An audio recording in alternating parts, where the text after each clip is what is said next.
There we go. That's a thing, right? Hello, everyone, and welcome back to my channel. My name is Patrick. I mixed the wild unknown animal spirits and tarot cards. I'll be on for however long. Getting however many messages. Doing whatever. You know.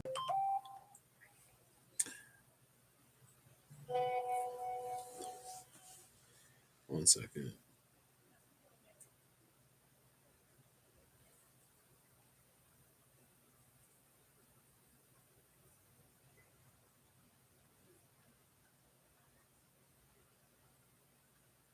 Sorry.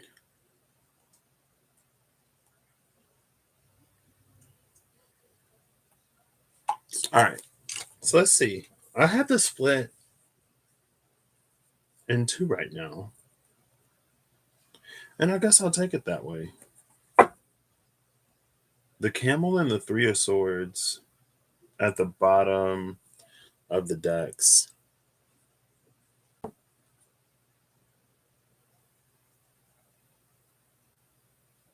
The one thing I like about the wild unknown tarot is how abstract it is. Because this feels like an energy, it feels like an internal energy, like our internal sacred temple, whatever, our internal space. There's a passageway or passageways in that space that are blocked by heartaches and fears and anxieties and whatever kinds of things. And it's almost like when we face those things in whatever way we need to face them, then the thread unwinds and the swords sort of like fall to the ground, or we're permitted passage into them. So I'll start with this one and I'll actually pull that. So, Three of Swords. Let me pull up my notepad actually, because I'll forget. I'll forget what the cards mean. So I want the area of self, the nature of the blockage, sort of a scope of impact, how to clear it. 4 and 5. Um,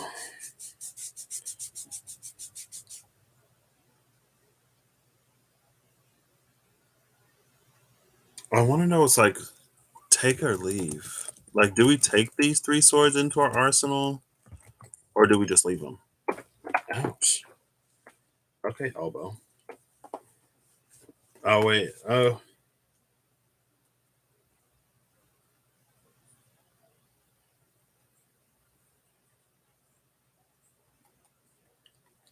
oops! I didn't even send it. Hmm. So, hey Janelle, how you doing? Thank you. You're welcome. I don't know what you're saying. Thank you for it, but you are quite welcome. So, the area of self, first card. I guess I'll let these all fall.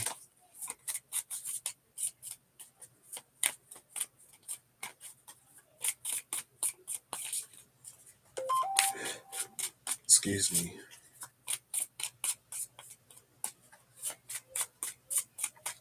Warna, because it ain't going nowhere. There we go. Oh god. Oh gosh. So the area of self, it's the whale and the earthworm.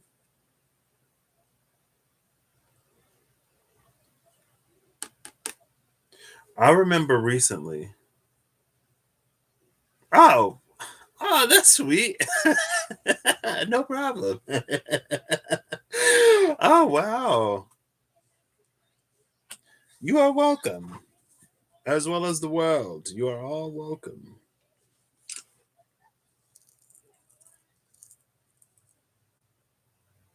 This is interesting This is the area though, because whale has such a deep energy. Oh, okay. So the energy here, there's an area as it's like under the emotional, in the emotional body. It's like under the bottom of the sea.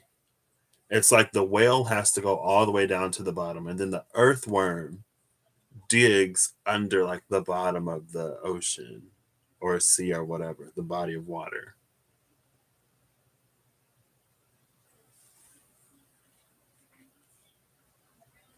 Oh gosh. Next is the nature of the blockage.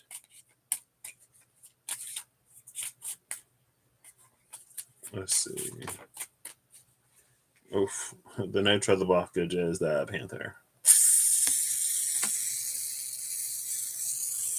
A little bit of a jaguar, puma energy. That card used to come out a lot. Oh, this is actually interesting.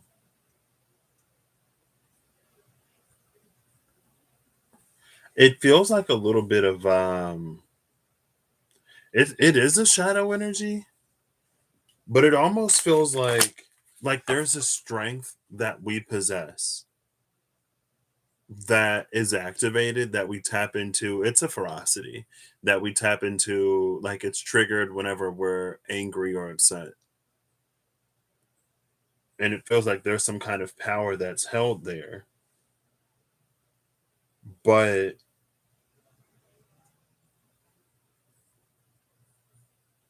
it's almost like because we only sort of get to that, it's like we haven't been able to navigate to that place outside of certain emotions. And so we haven't found necessarily a healthy way or alternative ways for that energy to come out or to be able to use it in a positive way. And it's almost very, because it's like the panther is actually behind bars within self. But there's a little bit of an energy of like alternative routes and pathways.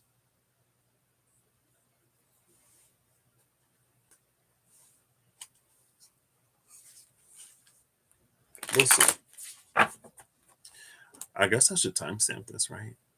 I think I'll timestamp this up here. I don't know how many of these I'm going to do. Hello, Steph. How are you? Yeah, so I'll basically say that was 0 0, or I'll say it was like 2 minutes because I don't know when that started. And then I'll have the introduction. Or not. There we go. 0 0. Okay. So next is the scope of impact. My left hand slash arm has not been okay. I don't know what's going on with it.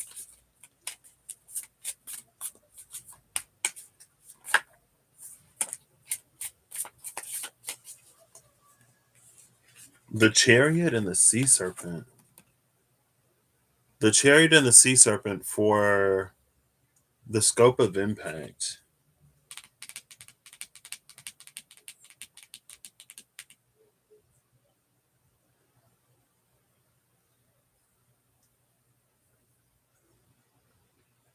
There's a Jormungandr energy here.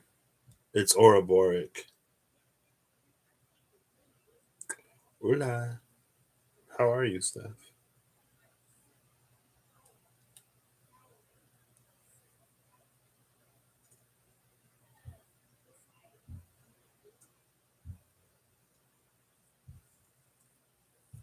What did I say this was? Scope of impact. With the chariot, it impacts our ability to like move or to make progress in life. with the sea serpent, it is almost a little bit of an energy of like, it feels like the movement of the sea serpent causes vortexes and whirlpools. And so it can become or create like emotional sinks. Like a hey Zelda, how are you doing? Like spinny things.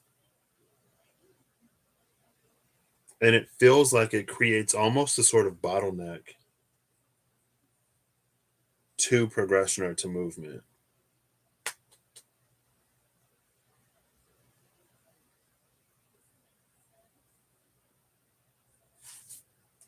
Let's see, we'll keep going and then I'll put it all together. And then I'll put it all together. You're okay surviving? Surviving is like it's a lot. Sometimes I've been there. I'm doing well though. Thank you for asking.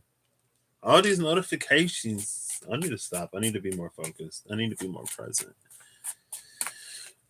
So number 4 is how we clear it. So how do we clear this? And I'm only working with like half of both of these decks, by the way. The 5 of Swords and the 7 of Swords. I feel like the 5 of Swords and the 7 of Swords, it's like ending a self-deception. It feels like it's being honest with the self.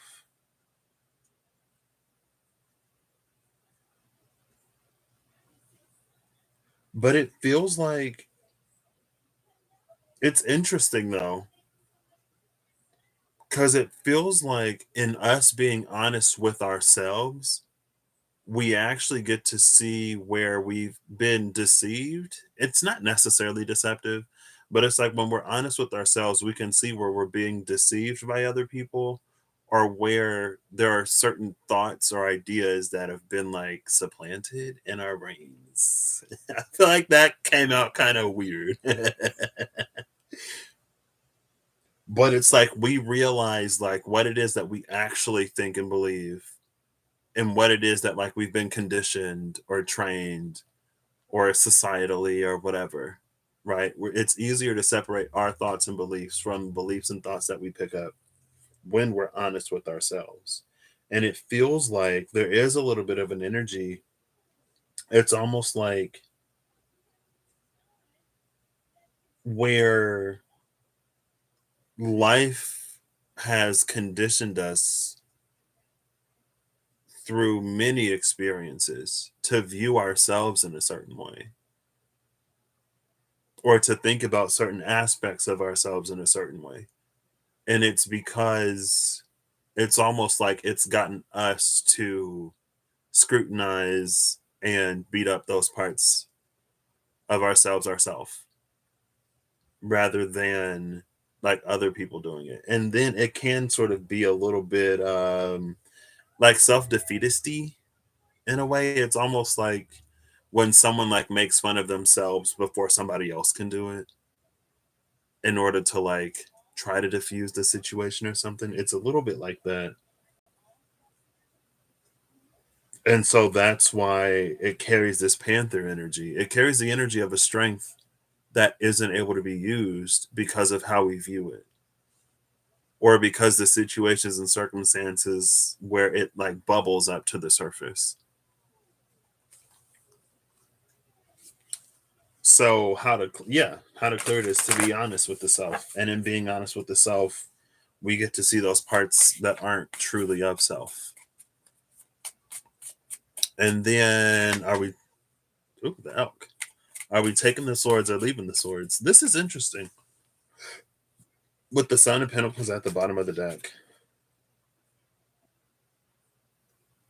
I don't think we're really doing either with this elk. I don't think we're taking it or leaving it. Um, it's like there is a certain element of restraint. Restraint is the best word to use it doesn't necessarily like it's not necessarily the right word, but it's like we don't necessarily want to be extreme. And so it's almost like while we lived smaller in whatever way,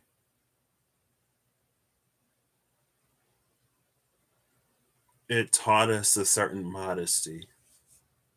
It's almost like the lesson of Libra in a way. Because it's like it's not just swaying to the extreme on the other end of the scale. Like it happens more often than not when we find a balance. Um,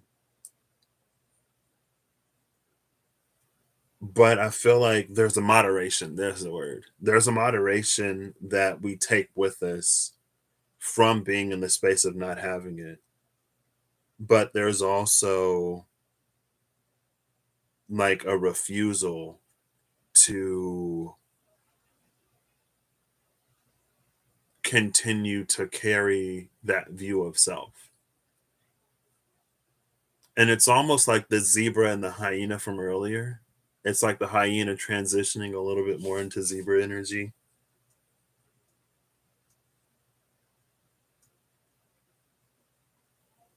Because I feel like in that honesty with self, and then there is some external piece here that I feel like isn't necessarily showing up. But with the chariot being the scope of the impact,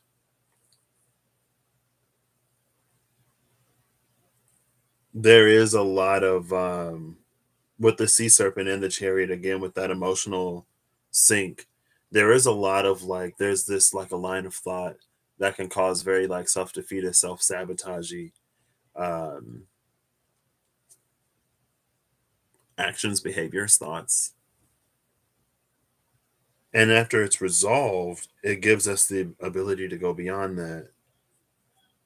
um but there is still like it's to not go to an extreme with the energy.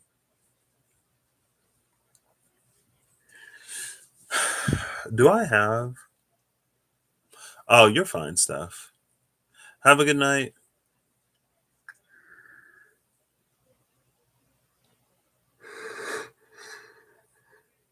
Excuse me.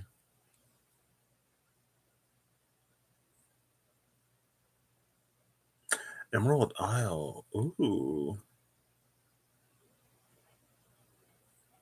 What? That's cool. I saw horses the other day. It's not too, I mean, I was surprised, but I was like, what? Why are there horses? I didn't expect to see horses, but that's super cool. I don't think I've ever, well, I had a brief stint by the water. I don't know if I've ever been like close enough to the water to like see a whale or a dolphin. Maybe that'll change. What?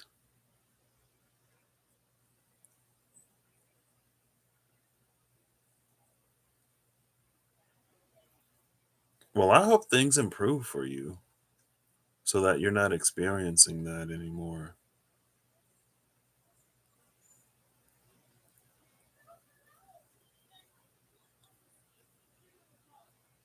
I hope everything comes into an enjoyable balance for you.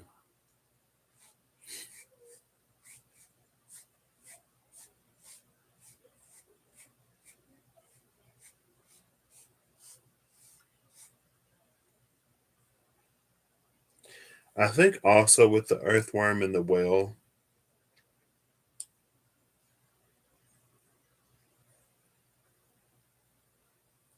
there's an energy of things. It's almost like seemingly different and disparate things having a common root cause.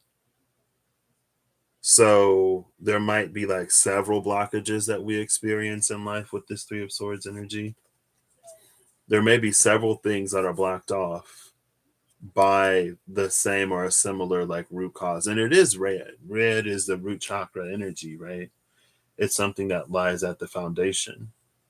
And depending on where it is, it's like everything that branches out will still share that same common nodal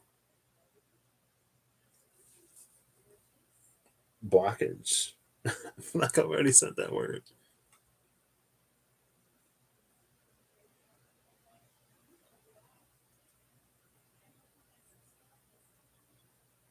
And also, when we're of the mind to be honest with self, when we're of the mind to see things, when we ask questions and we're really ready to see the answers, it's revealed to us.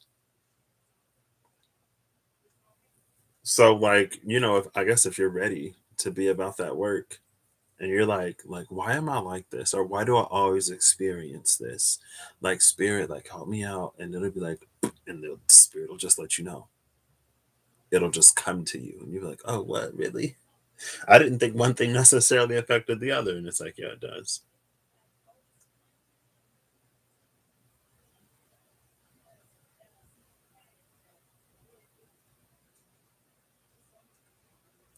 I almost want to clarify the panther. I'll use the other half of the deck to clarify.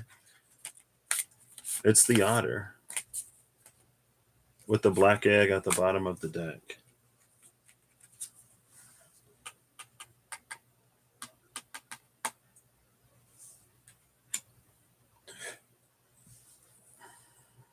The otter clarifying the panther. Every element is here except for fire. Earth, water.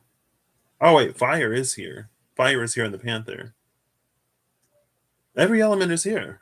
An animal of every element is represented. Earth is the earthworm and the elk. Water is the whale. There's no air. The fire is panther, but there's the three or the five of swords and the seven of swords, which is the 12 of swords. It's a hanged man of swords energy.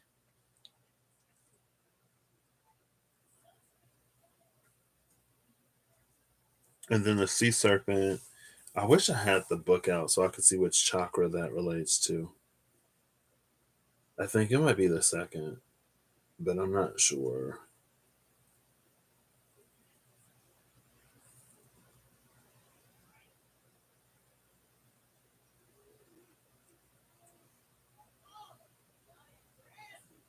It's interesting though, because when the whale and the earthworm first came out,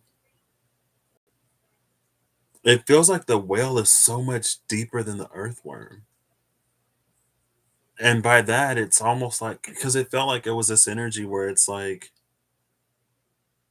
emotionally or in the space of interconnection, it would be a huge impact.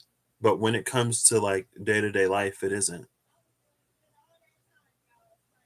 It's almost like it doesn't necessarily affect your ability to live life or to be successful, but it does impact your ability to make informed relationships and to maintain relationships.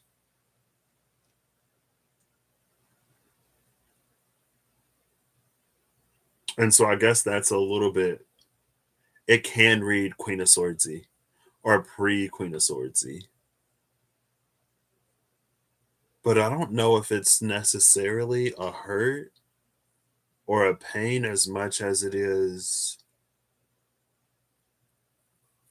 like, oh, I'm gonna try not to get emotional. I don't know. It feels like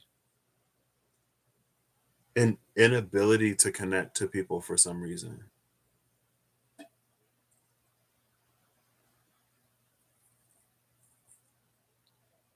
It's like not knowing how to connect to people or not being in an environment where there are people who like the same things as you or who are like interested in the same things, who perform like similar hobbies.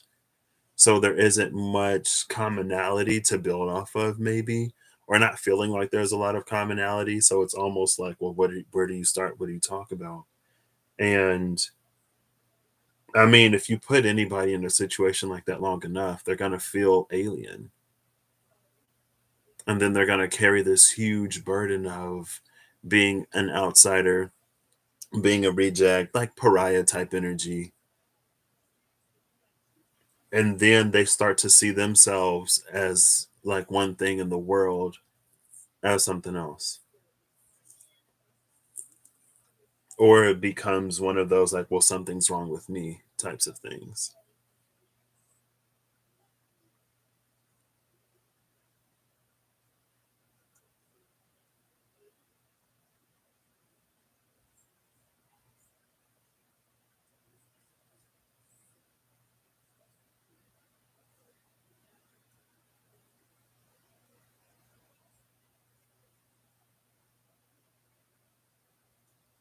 And if that's the case, then this five of swords, seven of swords is interesting. Because then this almost becomes an energy of like, give people a chance.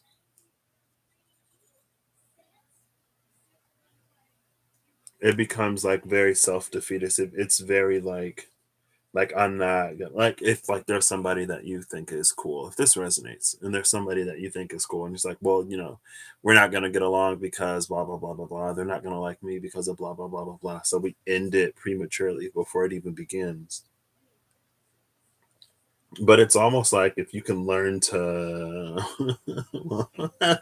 uh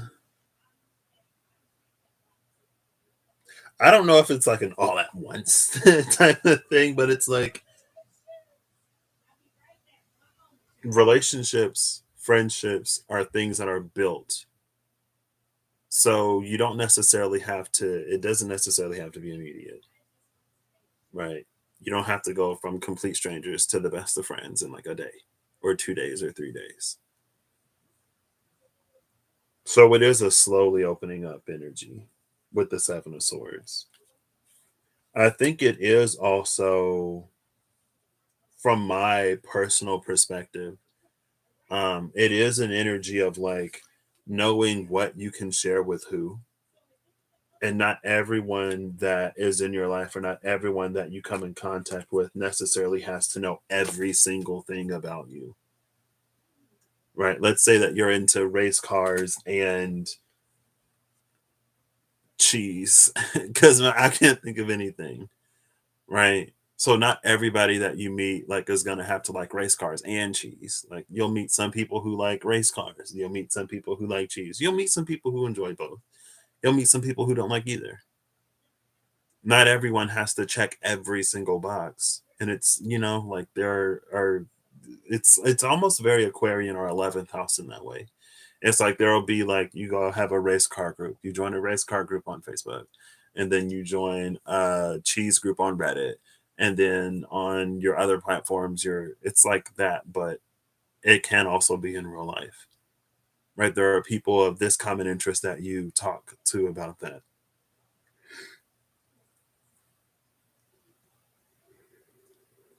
And if someone isn't interested in something, it's like not force it on them, just as you wouldn't want them to force an interest on you.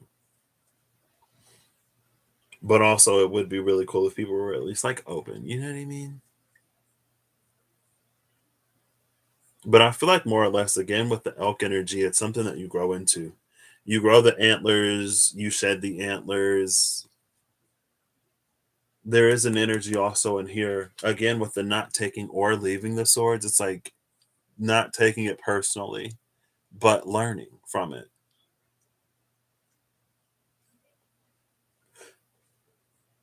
And it's like, and maybe that's where the sea serpent comes in and it's like it bites its own tail. Because it's, again, it's like learning how much you can share with certain people.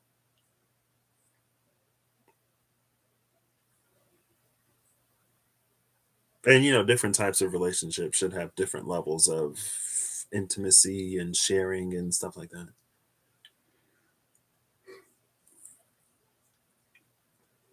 Excuse me. I'm still not 100% sure what the otter energy for me, like besides it being playful or whatever, like I'm like, okay, what's the otter? Honestly, for me, most of the animals, I'm like, what is this? But where the otter and the panther meet,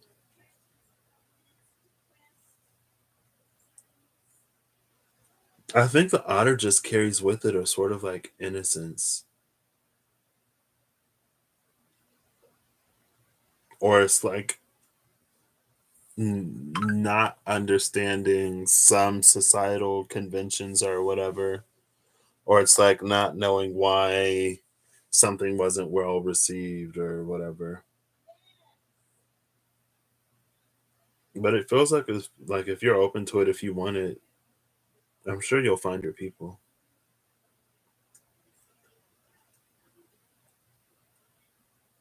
That's the wonderful thing about the internet nowadays, especially going back to Aquarian energy. Um, you can find people all over interested in all kinds of stuff.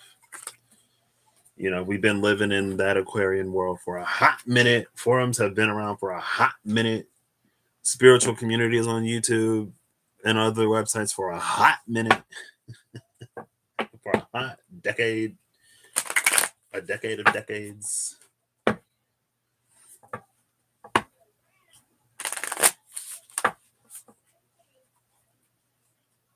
But yeah, because it almost reminds me of a friend I had growing up. And he would always try to find friendship or acceptance in places where he didn't find it.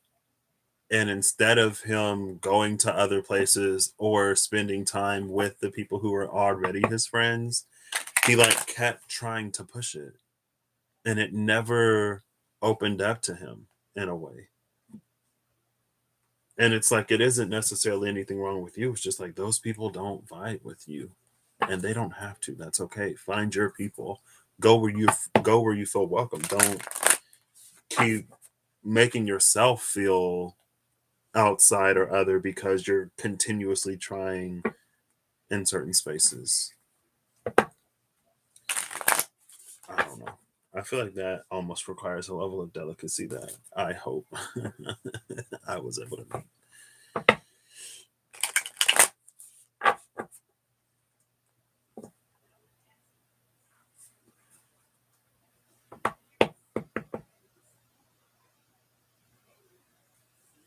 Hey, I'm glad doors are opening up for you. Okay, let's do another one. I don't know which half was which. I mixed them, the top half. So, oof. What Adele say? Go easy on me, please. The Eight of Swords and the Wheel of Fortune with strength at the bottom of the deck. Okay. I haven't updated my iTunes in years. Wheel of Fortune.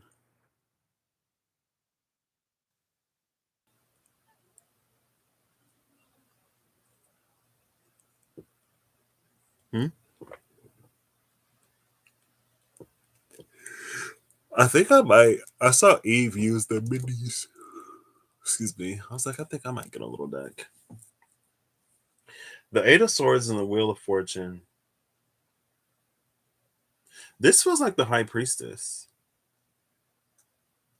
It's an energy of things changing outside of our ability to perceive. It's like things changing and we don't perceive it, but it feels a little bit imperceivable.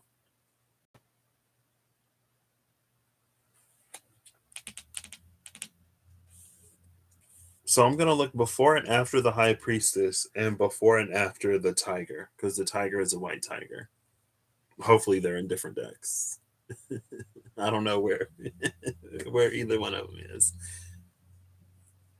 Because there's an energy of like the change happening in a more um localized way. And then there's change happening outside of that. And it's almost like who was it? It was some cards I saw. I think it was earlier today.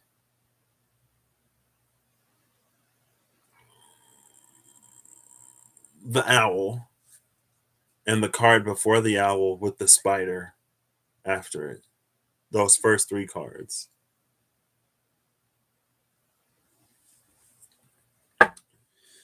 So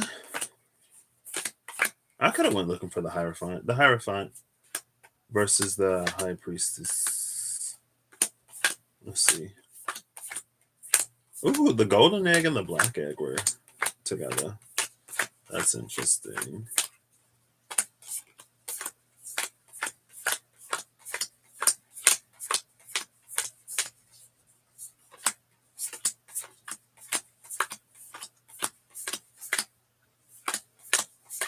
Um, am I gonna see? Okay, there we go.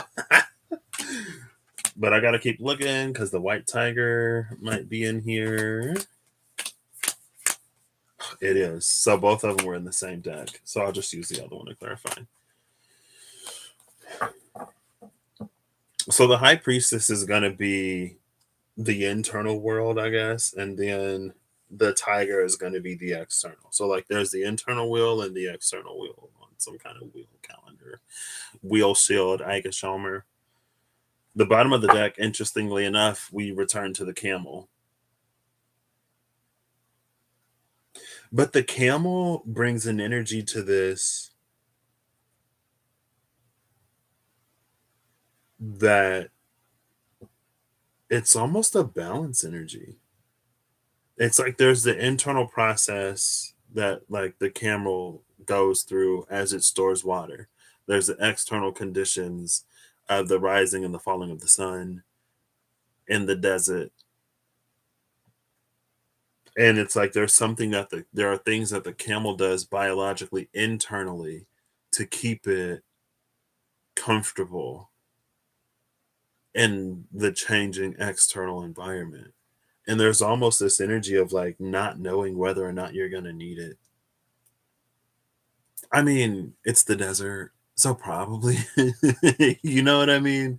It's like it's likely, but you don't know how long you're going to be traveling. You don't like the camel doesn't necessarily know when it's going to be traveling unless it's like an everyday camel.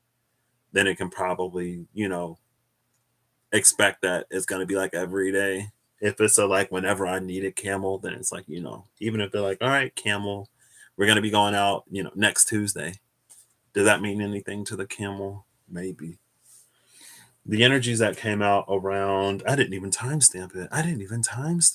I'll just say 36 minutes. Timestamps are approximations.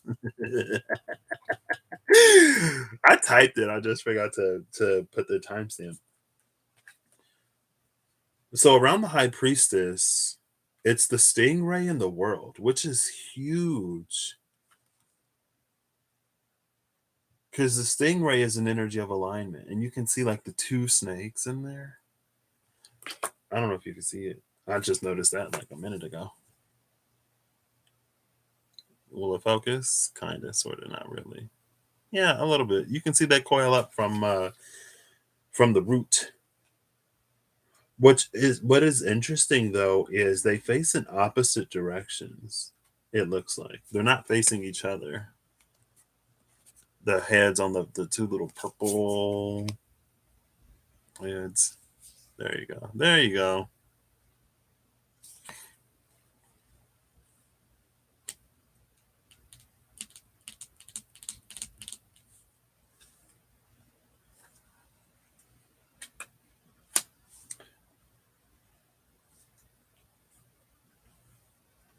Okay, the energy of the camel is at the bottom of the deck. So that was the disclaimer. Because there's an energy with the Eight of Swords and the Wheel of Fortune here. Because what came out around the tiger is the bear and the fire ants. Bear is an energy of hibernation. Fire ants, it's an energy of. It's like imps. It's like a lot of minor inconveniences that, when all experienced at the same time, lead to something more overwhelming. It almost reminds me like when I was an RA. It's like I was never particularly overwhelmed, but I was constantly whelmed. And so it reached the point where it's like my nerves were fried or whatever, just like continuously being at the limit or near the limit. It's like if you hold a 2-pound bag for 3 days without ever putting it down, eventually your arm's gonna get a little tired. You know what I mean? Like that's the fire in it.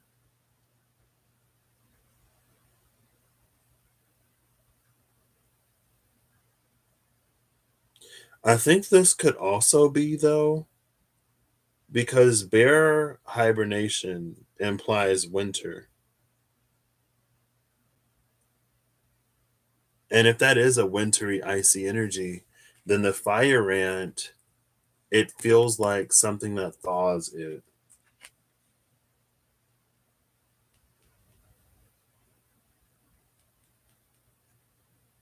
Almost like the mice in the Lenormand.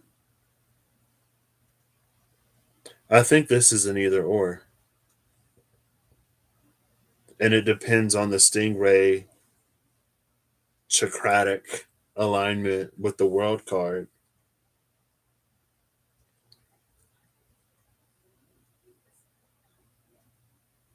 Because it's like it feels like if it's more aligned, then it's an energy of making heavy things less heavy.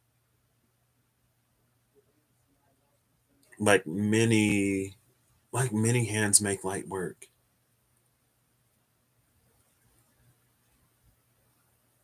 And it's like if you get enough ants together, eventually they'll be able to carry a bear, right? And I feel like if it's less aligned, or if less of that has taken place internally, then it's almost this energy of like these large things happening in life with the bear hibernatory energy, and these additional smaller things also happening at the same time with the fire ants. And so it can lead to like overwhelm.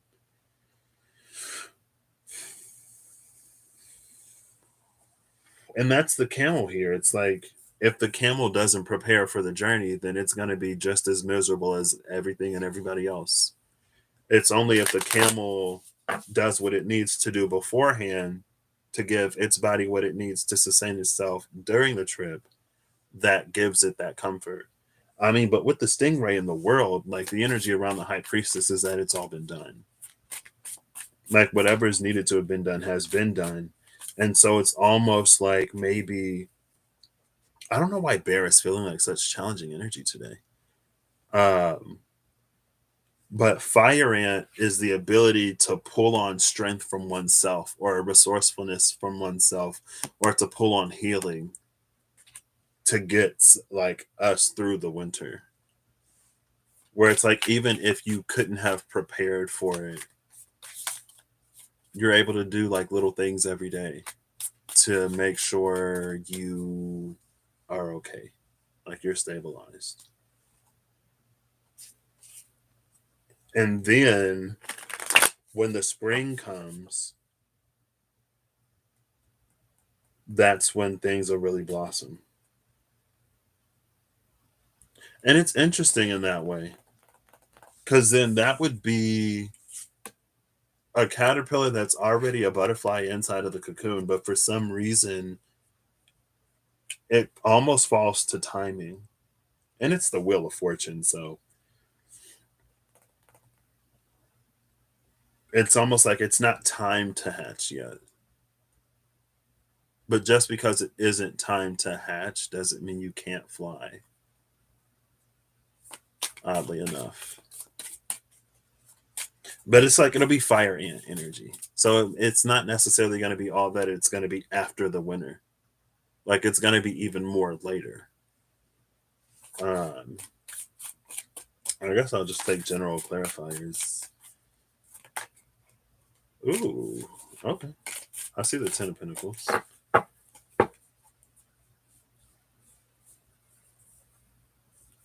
I thought I saw the Two of Pentacles. Oh, yeah. Okay. Bottom of the deck is the snake. The snake. Is that the flower of life? I don't know what the flower of life is. I know the flower of life is a thing. I don't know what it means. I'm not extremely interested in knowing.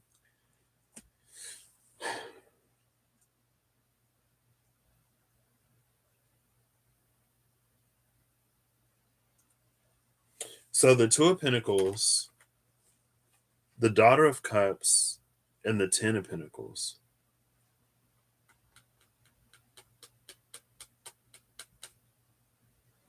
It plays off, I feel like it plays off of that fire ants, many hands make light work energy in a way. The rainbow is featured in all of these. And it's like it goes from internal, from the most internal to increasingly external until it's like expanded outside of self. Here it's just in the shadow. This feels like it's the energy where it's like the cocoon is already the butterfly, but it's waiting for the season to come. You know, because if the butterfly comes out of the cocoon in the middle of winter, well, you're not going to find any flowers. So you're going to be hungry. But if you wait until the flowers bloom, then there'll be like nectar and stuff. You know what I mean?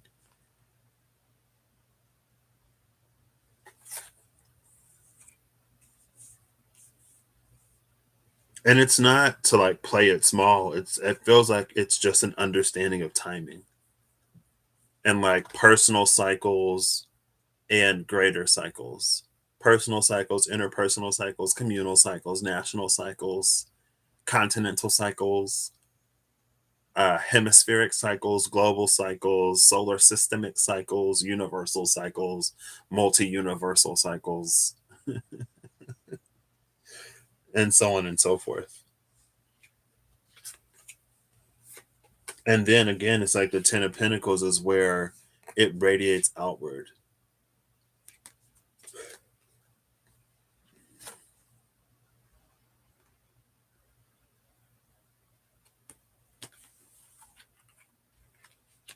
So that's an interesting energy. I feel like that's it. I feel like it's done.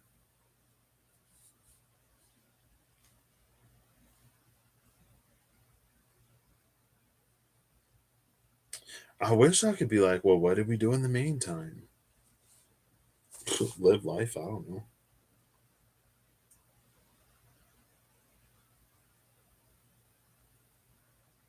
Oh, I should grab the in between tarot to see what happens in this moment of pause.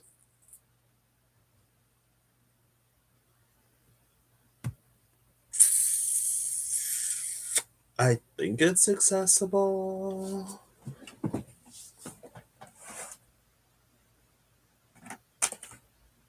Oh, that's the before and after. I forgot all about the before and after.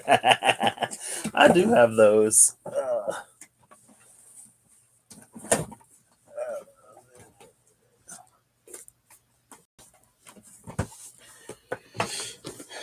I am gonna grab the in between because I'm curious. Like, what do you do in the meantime?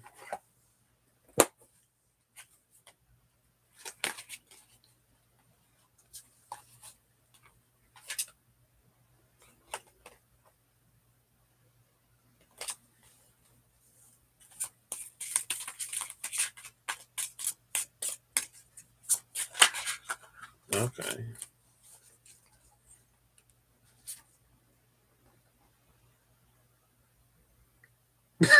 Well, I don't. But between the 9 and 10 of Swords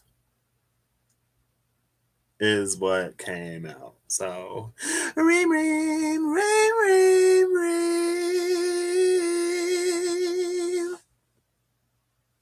Good night. Thank you for stopping by. Hello and good night. The 9 of Swords into the 10 of Swords with the 9 of Cups into the 10 of Cups at the bottom of the deck. So I guess this it's an energy of like putting your affairs in order, tying up loose ends. It might be like because if there is a certain amount of completion that's already happened within self, It could be like being able to like think ahead. It's like, well, what do I want to do? And what can I start doing now to like prepare myself to be like, to already be in position by the time the wheel turns.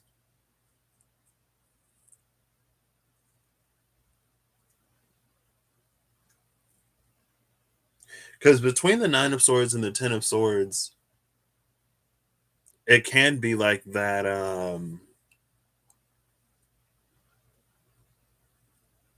It's in between like that feeling of powerlessness and like making the choice and decision or taking that action. It's like with the Nine of Swords, it's like you know what you need to do, but you can't do it for whatever reason. At the Ten of Swords, it's done. So it's this space of like doing whatever needs to be done, I guess. And as it's done, and it's interesting again, it's like there's the wheel within the wheel within the wheel energy, because that's the Nine of Cups into the Ten of Cups. The Nine of Cups is like a personal fulfillment and happiness. The Ten of Cups is like being in a space where that happiness and fulfillment can be shared with others, or where it comes together. It's like you being personally happy and fulfilled and interacting with in interactions with other people who are also personally happy and fulfilled. And because everyone is personally good, everyone becomes great. And that is like too the Ten of Pentacles energy is here. It goes from something that is balanced and maintained internally with the Two of Pentacles to something that bleeds out into the waters of the collective. And then it's like everyone's experiencing it. Or you're meeting more and more and more people who are also experiencing it. So this is a gorgeous energy.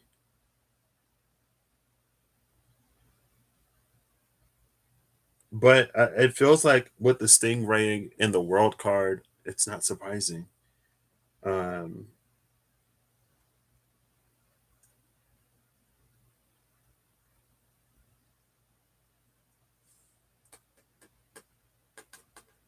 but it's like that's the place that you manifest from, that's the place that you pull from. And even it's almost like semi, regardless of what you believe when it comes to like manifestation and reality, it's like when you hold yourself to a certain standard and you hold others to a certain standard, then it's like if I'm like I don't want to eat crappy food anymore, and so I stop eating McDonald's and Burger King and Taco Bell, then it's like, of course my body is going to feel better because the quality of food that I'm putting into it is going to be higher, type of energy. And so it's like, when you raise your standard, then it's like it's either met or exceeded. And so it's like, almost by default, the nature of your interactions will become better. But again, with the Eight of Swords and the Wheel of Fortune, though, there may be a pause of like when that standard elevates and like when you find yourself in a position where more and more and more people, not necessarily of like mind, but of like vibe, come into your experience.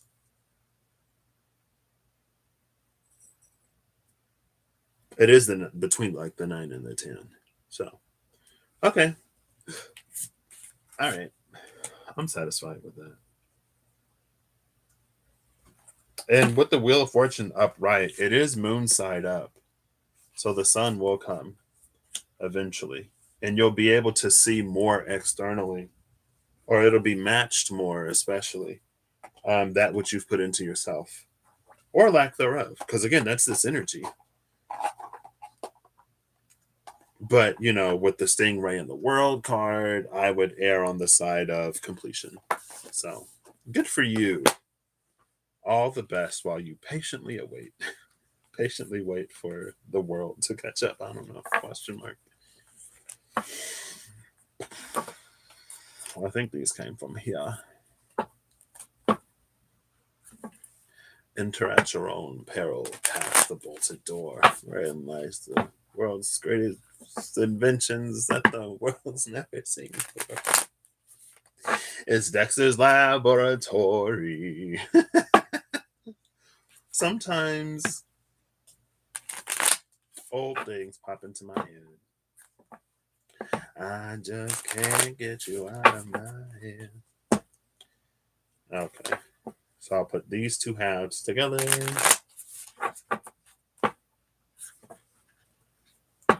The Hermit and the Hierophant. That's interesting energy.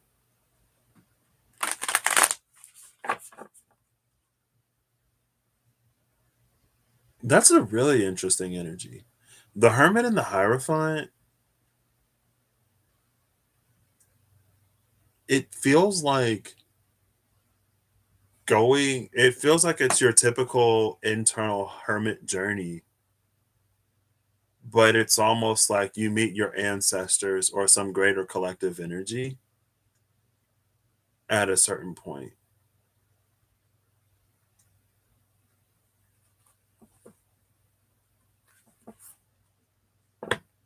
It's almost like there are levels to the collective unconscious and the collective subconscious and the collective conscious.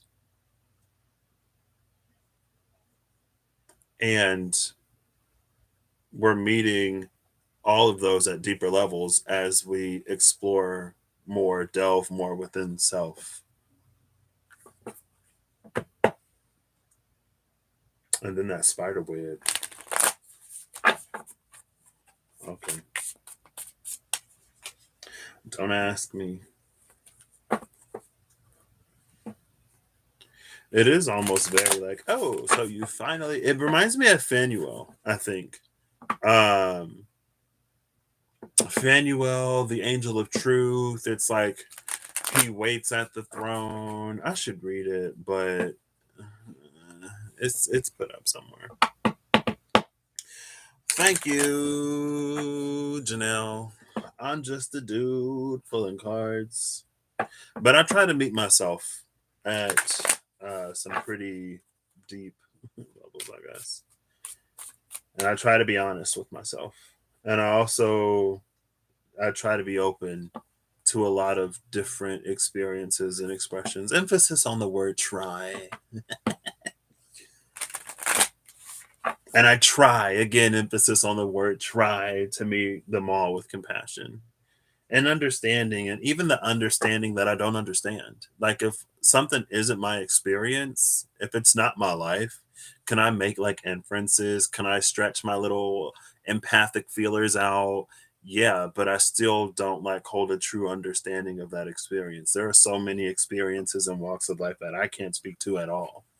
So many paths that I can't really hold a torch on. But there are other people who can. So I appreciate everybody for going through their own journeys and for making it easier for people who will follow behind them to make those similar journeys energetically or directly, physically, who make impacts in, again, in ways I could never, in ways that it's not for me to. So I try. Thank you. Ooh, that oaf. Oh, Judgment is the next card out. At the bottom of the deck, though, is Temperance. So this is interesting. I'm going to say this is 59. Oops, I almost said Judgment. 5920. With Temperance at the bottom of the deck. This is obviously balance. So what I'm going to do is I'm going to shuffle this a few times. I'm going to cut the deck in half. Oh, look, there's a hyena. Going back to earlier.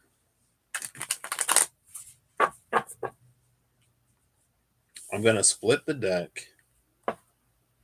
after a few shuffles, and I'm gonna pull a card, the first two off the top, and then the last one from the bottom, from both halves. And we're just gonna end it right there. I'm gonna cut it as cleanly as I can.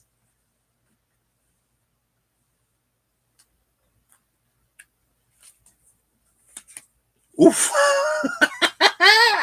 I never see this card. I never see this card when I'm pulling for myself, and it's one of the coolest cards in the animal deck, and I never get it. I thought I saw it earlier today, but it was the lizard. And then in the middle, I need a card for the middle, please. Give me a card for the middle. I could have taken from the middle, but there we go. Oh, I like this. The Lovers is at the bottom of the deck now. The card that came in the middle is the Four of Swords. This is very like when I saw Judgment, I was like, oof, this is about to be rough. But Temperance was like, is it though? And this Four of Swords is like, I don't think it's going to be that difficult. I don't think it's going to be that hard, actually. So the cards that came out on the left side of Judgment, it's the Dragon and the Firefly. Which is interesting because it feels like the Firefly carries a spark of the Dragon. The bottom of the deck on that side is the Seven of Cups. Just like the Wheel of Fortune, Moon up top, Sun on the bottom. On the other side, it's the Fool and the Hyena again. The bottom of the deck on that side is the Son of Wands.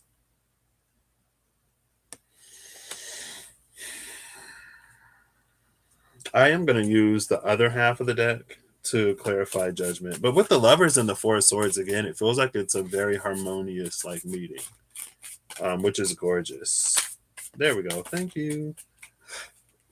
Who is it? It's the Earthworm. I'm seeing the Earthworm all over today. All over. All up and down everything. Earthworm, Earthworm. Bottom of the deck is the Hanged Man.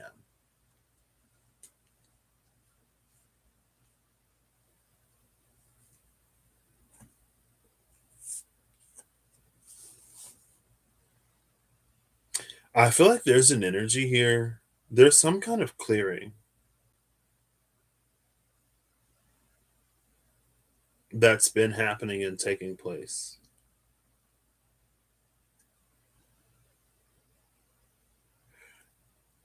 But it feels like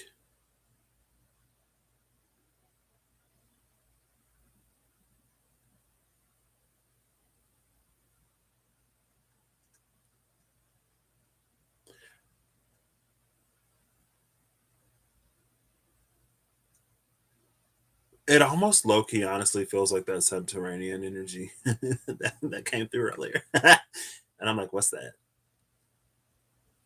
It feels like there's a lot of clearing that's happening and that has happened. There are a lot of things that are almost already set up, but we just have to find it. And it's almost like whenever you ask for it, it'll be there. I don't know if it's an asking or if it's a looking.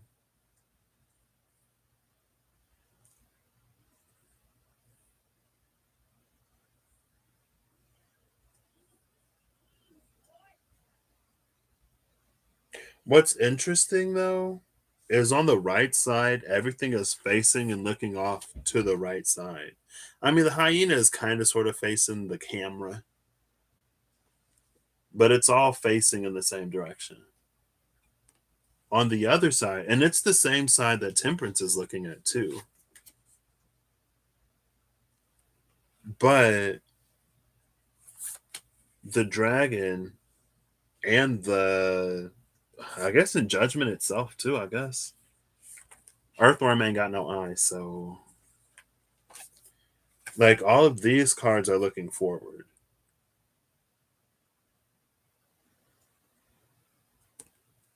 The Firefly is heading in the rightward direction, where all that other stuff is.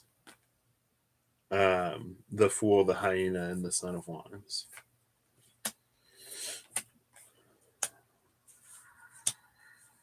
I never see the dragon, by the way.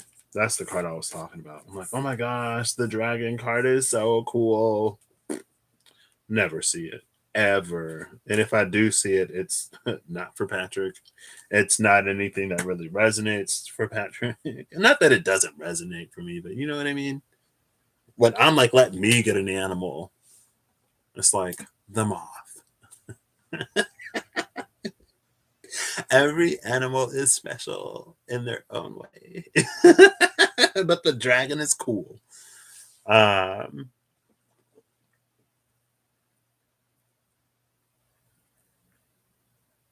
well, thank you. It's how my brain works. I try to find. I hope that they connect. Most of the time, they do. So that's cool. Well, there's the Judgment card in Ted Andrews' Animal Death. What? Okay. The whale came out with the earthworm. Oh my gosh. Well, if the whale is Judgment in that deck, so the energy of the whale is coming out with the earthworm again. Because the first time we saw the earthworm, it came out with the whale. Now earthworm is coming out to sit on top of Judgment. Um, but that's an air and earth energy.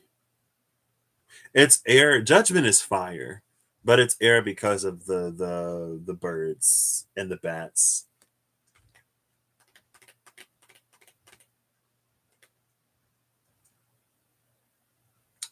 Was it Russell or somebody else, or was it Eve that had?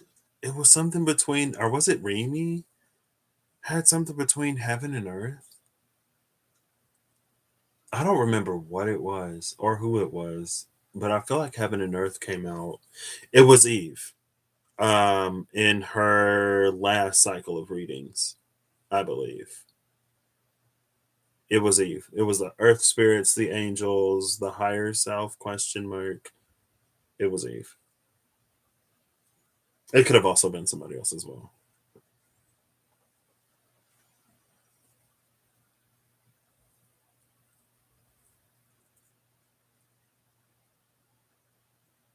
I think the most challenging part of this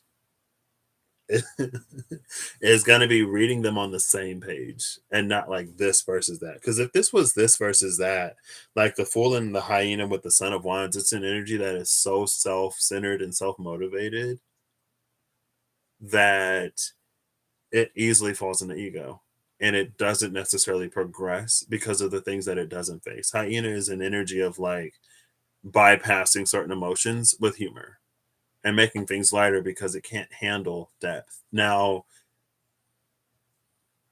there are some really, really, really heavy things that happen to a lot of people. And I'm not here to invalidate any of what anyone has experienced ever. But it does come a certain point sometimes in different situations are it's easier to do that again depending on the level of like trauma and all kinds of stuff.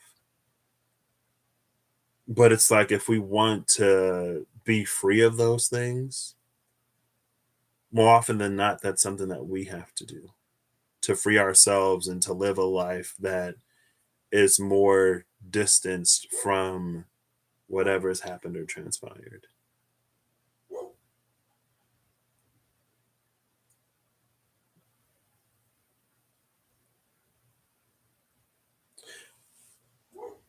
With the dragon, the firefly, and the seven of cups, though, I think where these energies meet, I think this is about not being so harsh on oneself.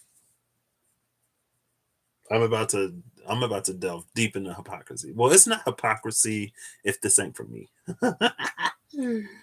Because when I was doing my self reads, and that's why, like, I throw in a little bit of a disclaimer because I think sometimes, from the outside perspective, especially the way that I approach some of the challenges in my life and some of the hurdles and stuff like that can be a little bit like classified as overthinky.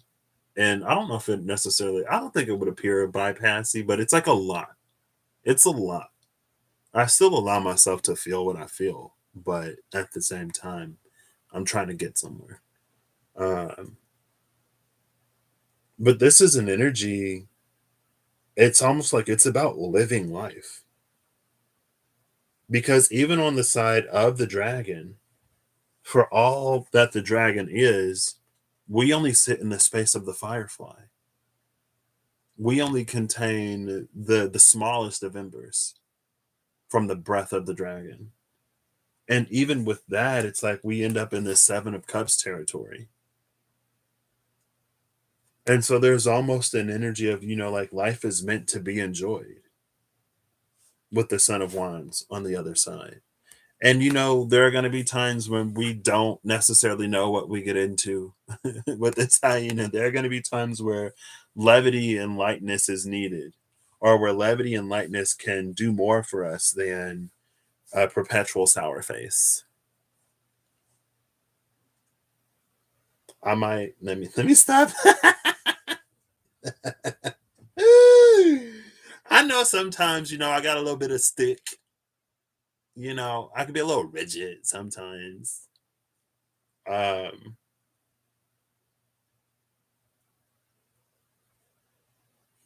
but anyway, this isn't about me. Let me take my ego out of it and insert it later. um, because yeah, it's like there are things that we're not gonna be prepared for in life. There are things that we're not gonna know, like with all of our intuition, with all of our connection and connectedness.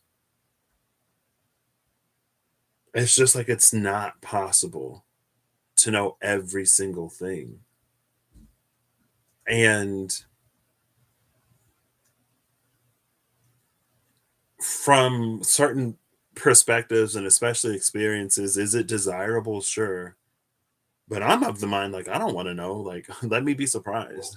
Let me be in the moment and experience emotion. Like, oh my gosh, this is so gorgeous. Like, I'm so glad I didn't know this was happening. Like, I love surprises. Um,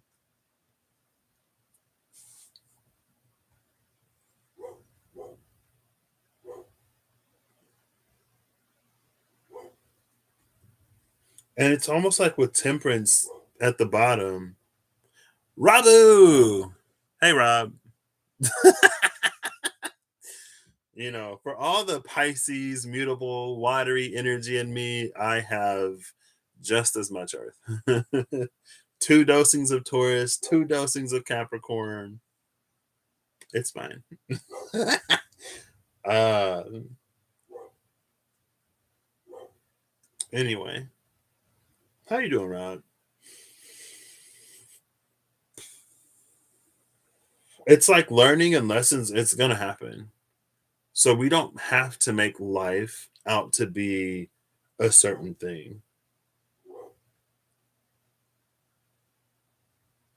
And it's almost this energy. It feels like it may have taken some time. Every Pisces, is pretty rigid. Yeah, see. We're mutable water, Rob. I don't think so. I blame Jupiter. Honestly, I do. I blame Jupiter. Because as like expanded and like out there as Jupiter is, Jupiter is also pretty, like it's set in its ways, just like everybody. Mutable signs can be stubborn too. Hashtag not just Taurus. Hashtag leave Pisces alone. um, but it's almost like there may have been an energy of preparation, but it's like it's possible to experience growth in lighter ways.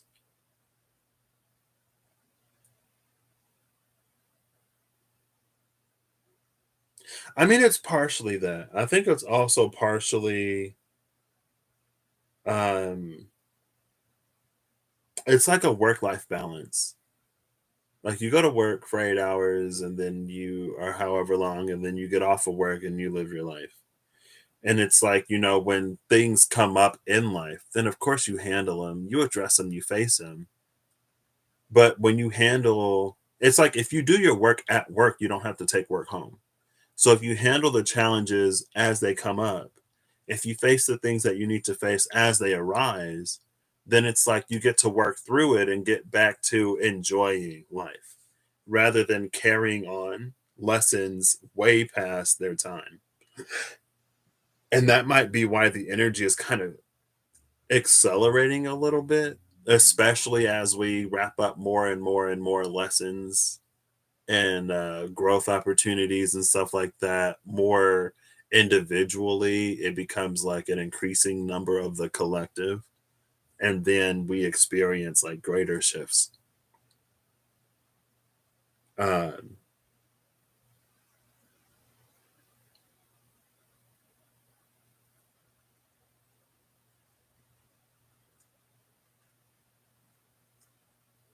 but yeah, it's almost about just like taking life for all that it is, the highs and the lows, but not needing as low of lows to get do whatever, you know.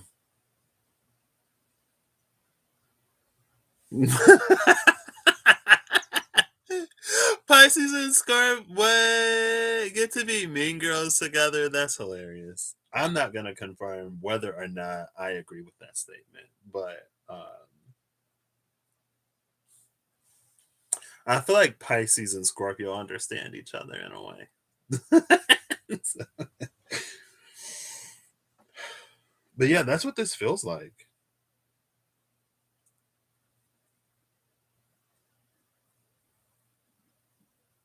And the one thing I love about everything looking to the right is that it's looking to the lighter side of the moon rather than in like if everything was looking to the left, it would be looking in the direction of the darker side.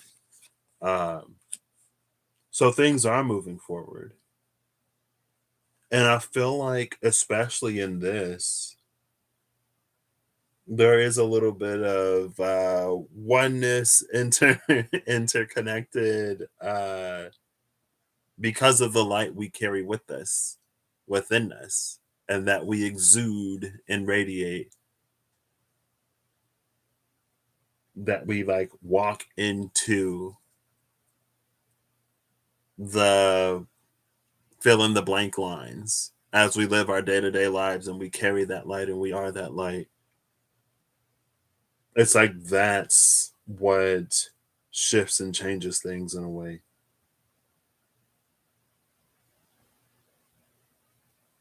And it's like the paths will be many. So pick the one you enjoy, you know, type of energy. I didn't expect all this from Judgment. It's so fetch. We are tossing the burn book. No more burn books in 2022. We done with burn book energy and Mean Girls. Fetch can happen. You can, what were the rules? I don't remember the rules. It's like you can sit with us, you know, even if you don't go here, your love and cupcakes and unicorns and rainbows and sunshine are still appreciated. You know, shout out to the dude who wasn't supposed to be there, uh, who mentioned the girl who didn't even go there. He's like, you don't even go here, and he's not even supposed to be there. Hello. Anyway, how many of these am I gonna do? How many was that? That was a third one. I think I said 5. I actually don't think I said anything. Um, but yeah, I didn't expect Judgment to almost be so gentle. But I guess if Judgment is that gentle, then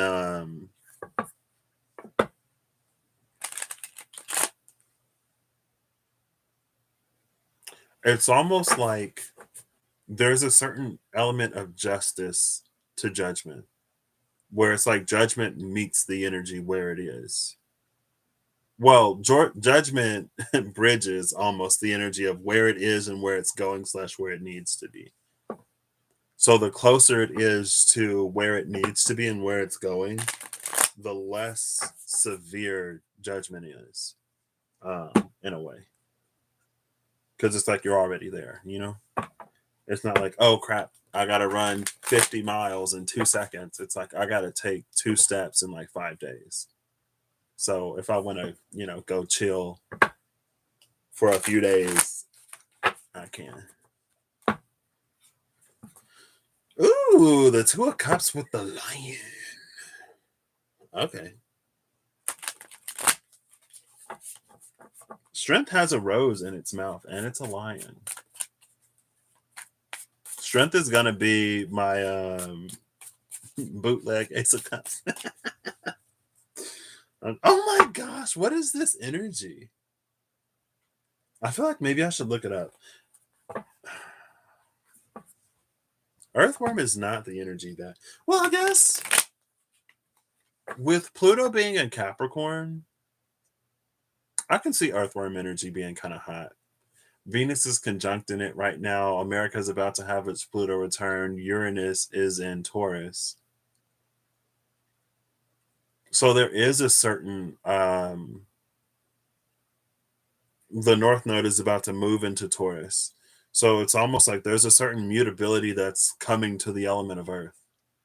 And the Earthworm establishes that mutability through what it does beneath the surface. It's like it prepares the Earth.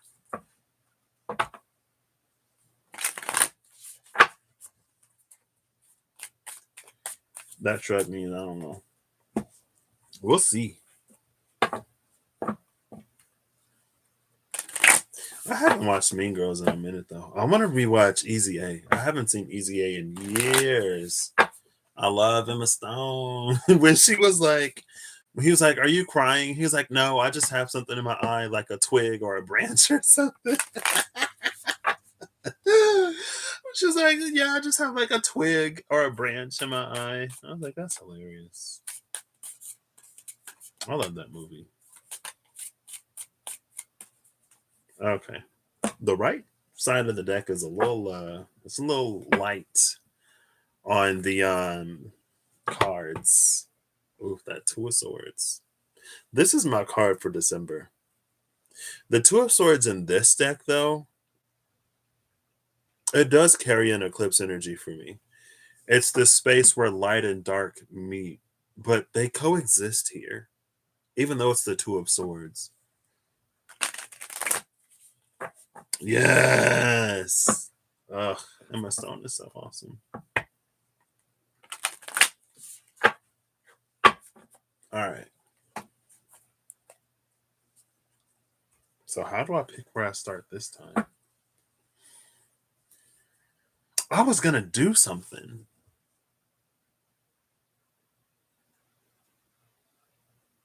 I'll 1744 this. So I'll pull before and after the 17th and 44th card. I don't even know if there's 44 cards on the other side, but 1, 2, 3, 4, 5, 6, 7, 8, 9, 10, 11, 12, 13, 14, 15, 16, 17, 18. Oof. 19, 20, 21, 22, 23, 24, 25, 26, 27, 28, 29, 30, 31, 32, 33, 34, 35, 36, 37, 38, 39, 40, 41, 42, 43, 44, 45. Oof, that hyena again. Hyenas and earthworms, man.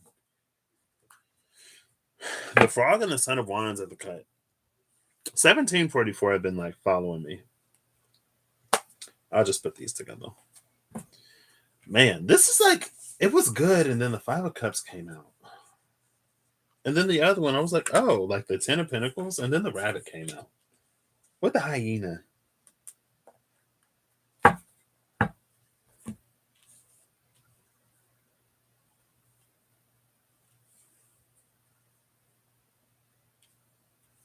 Let's pull from the other side and see what that is.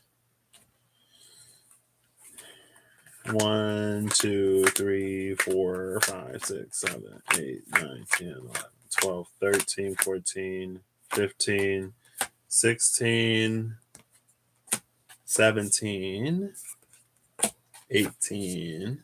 Oof. Okay. 19, 20, 21, 22, 23, 24, 25, 26, 27, 28, 29, 30, 31, 32, 33, 34, 35, 36, 37, 38, 39, 40, 41, 42, 43, 44,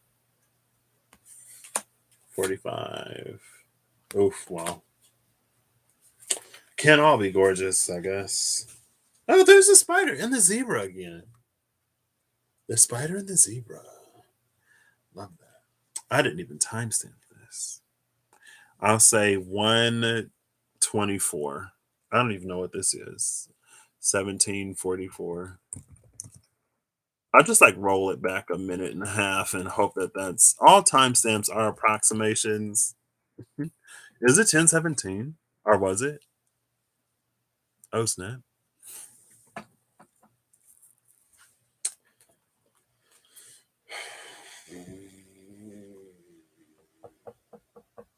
I just realized like yesterday that both 17 and 44 are numerological eights. Oops. But the 17 is looking a little better than the 44. So, so 44 is the master number of the fourth dimension, which is the realm of ancestors. Quote Russell from Wrestling Around. I'm pretty sure 44 is Russ's ancestral realm in the fourth dimension. Earthworm is the five of cups. Working old ground. Oh. Oh, look, the five of cups is here. Earthworm ain't here. Thank goodness. But the hyena is here.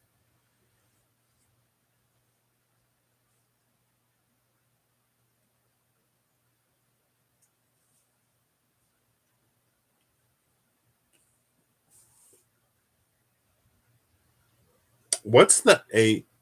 So the eight between 17 and 44, 26 and 35.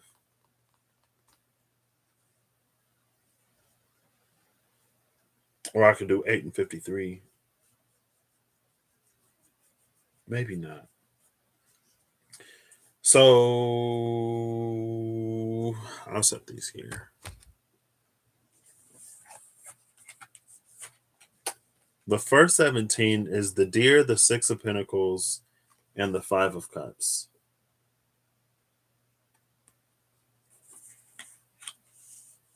And then the first 44 is the 10 of pentacles, the rabbit, and the hyena.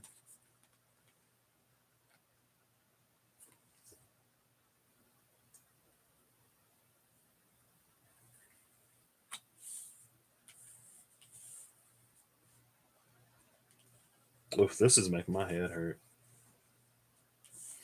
He's going to have to stretch for this one.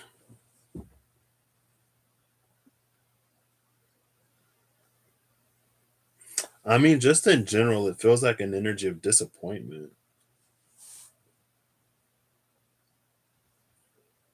The deer holds a certain innocence.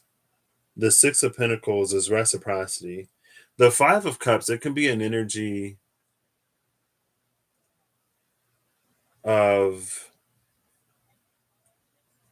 it's almost like when something starts with a certain reciprocity, but then one person ends up taking more, or energy, it could be a job, right?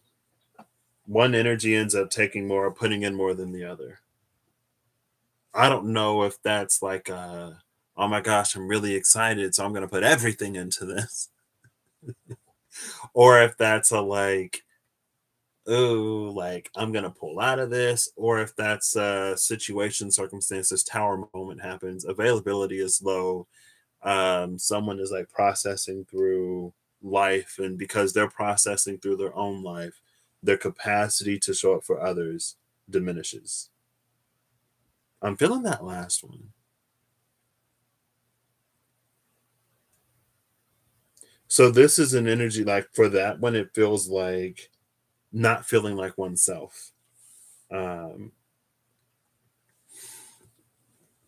hey Skywalkers, this reading is so fetch. It's the fetchest. It's very Fido, very Spot, very Saint Bernard, Golden Retriever, Dalmatian, not Cruella at all. Like,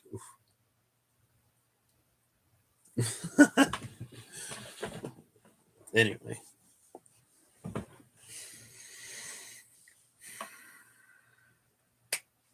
I just heard the air fryer.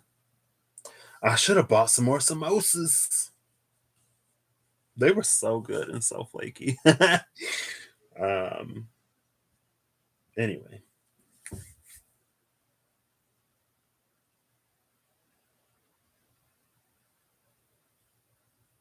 and then the Ten of Pentacles, the Rabbit, and the Hyena feels a little Three Little Pigs. I wanted to do 3 card readings.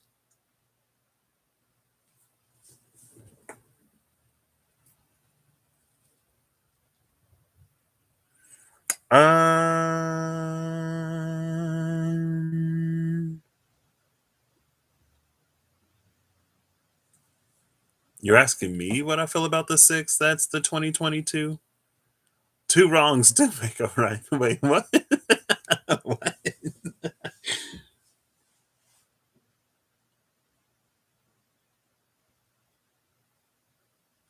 Honestly,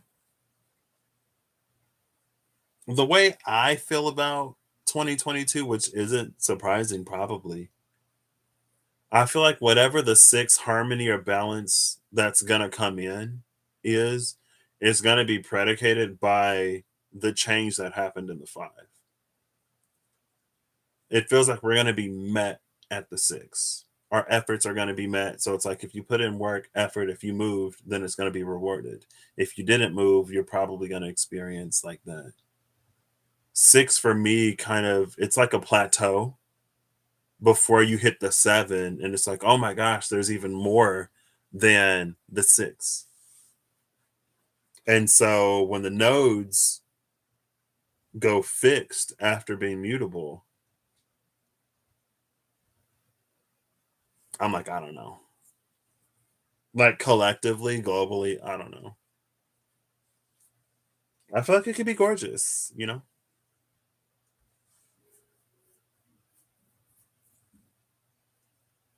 But also, numerology isn't my strongest suit, so I would probably ask somebody else.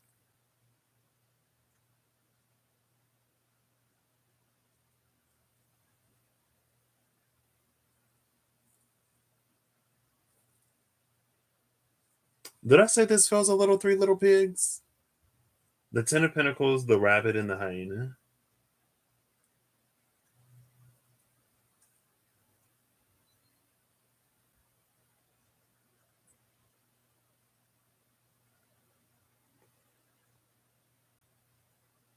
And the first 44.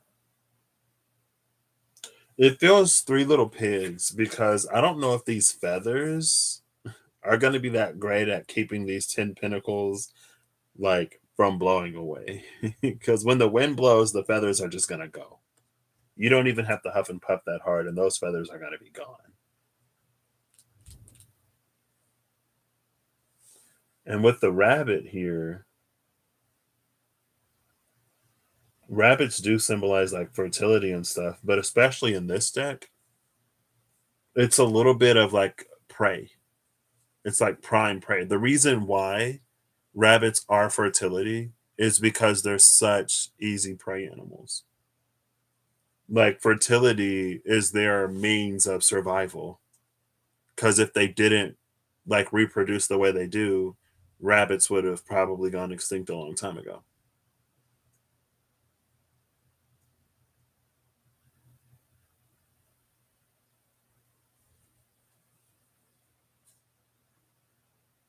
And then the hyena is here.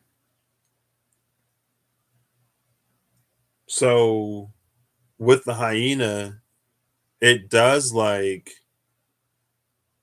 um night Rob. Have have a good night.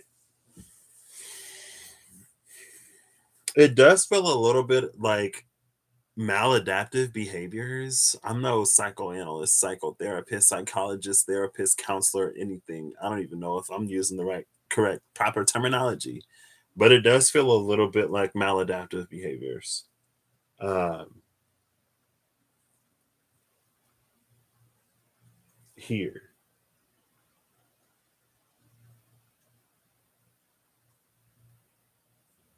And it is a little bit like not handling or treating the root cause or root issue.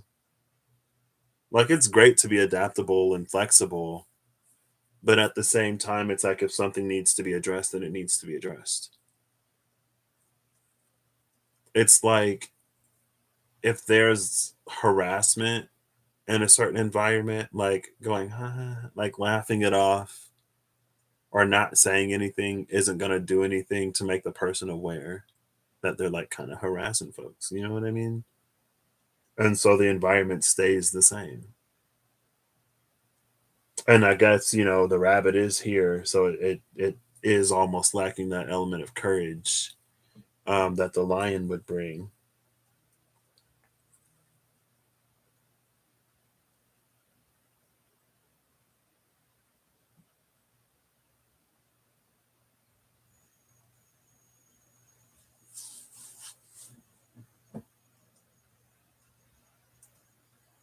I feel like there's something here about being quick to flee, being quick to give up, being quick to walk away, being quick to run.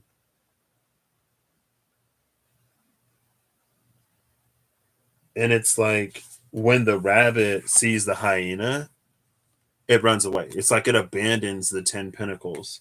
But like the hyena isn't even looking at the rabbit, which is the craziest part. Not crazy, like unexpected. Oh my gosh, wow, crazy. But it's just like,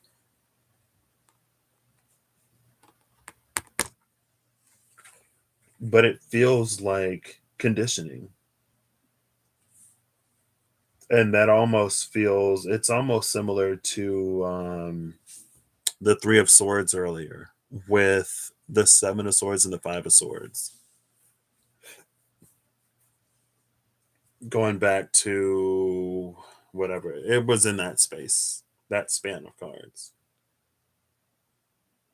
What time is it? It's like late. Oof, I need to go to bed. I gotta work Thursday, so I need my schedule to be semi decent so I can work like half a day this week. Um,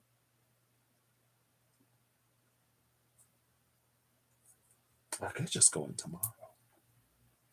I could do like 2 and 2. Anyway, that's me stuff. Um,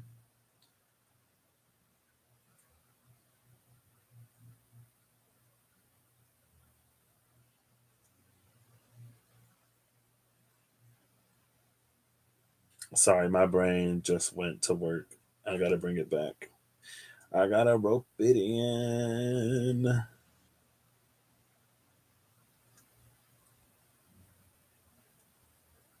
I think there's also an energy here too. It's almost because the rabbit is a prey animal. It feels like it sees a lot of things as predators, or it sees a lot of things as threats that may not necessarily be. It's almost like the rabbit, it's like boogeyman energy, but like the rabbit is feeding it. The rabbit is making it even bigger, even scarier. And it's like, a coat hanging on a chair. But it feels like in that, the rabbit only sees one side of the hyena. With this half dark, half light moon, it's like everything, like the rabbit and the Ten of Pentacles, it's in the shadow of the hyena. So again, it's like hyena energy is moving on like somewhere else. But it feels like rabbit keeps itself stuck. by the way it perceives certain things.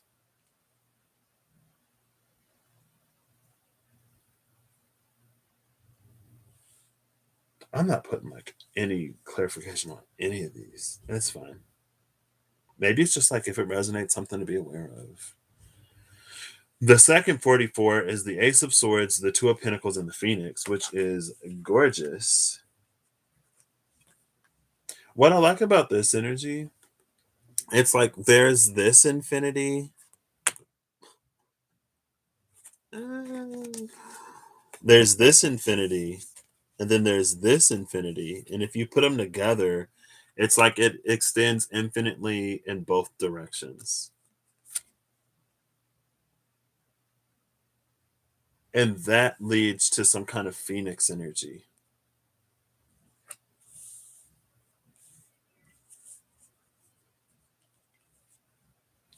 I grabbed a cookie earlier and I didn't eat it. Or did I eat it? I don't know. I don't think I ate it. There's a cookie on this bed somewhere in a bag.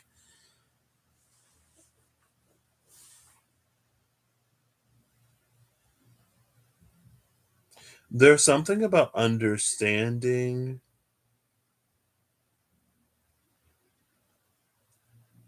I want to say universal flow and balance.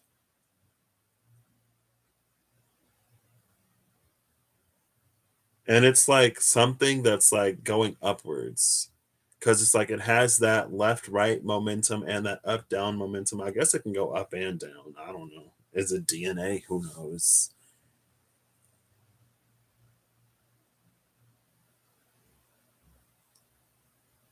It reminds me of Wings on Ancient Things. What was that? I don't think I have a card in the Diceology that says Wings on Ancient Things. It might have been a reading. No, was it Gilgamesh? Not Gilgamesh. Was it Sargon? Sargon, Hammurabi, Ashurbanipal, and Gilgamesh. Mesopotamia. What was Wings on Ancient Things? I'm gonna try to search my videos and see if I can see anything. Like I remember it being a thing, but I don't know where.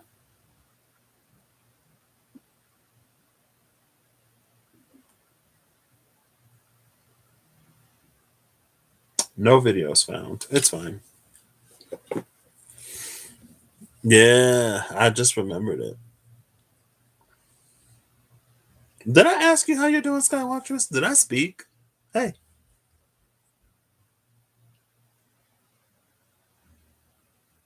Or was that um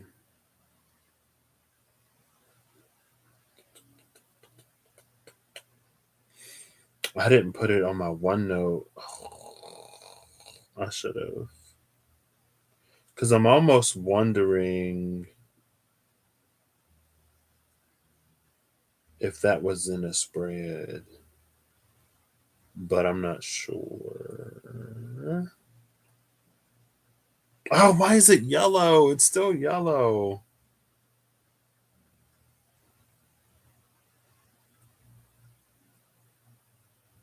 One second. If I can't find it, then I'll just keep going.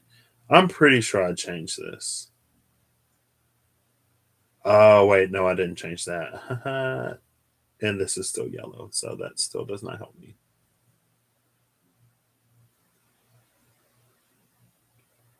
One moment. Because if this is a spread, I might pull it.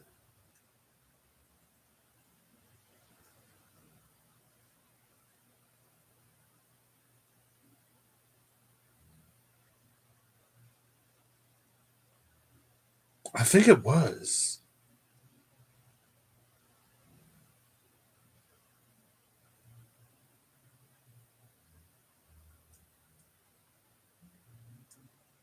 I didn't even finish that one or that one.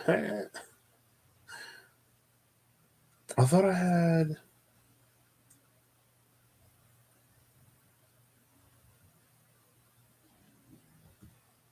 I'm not finding it.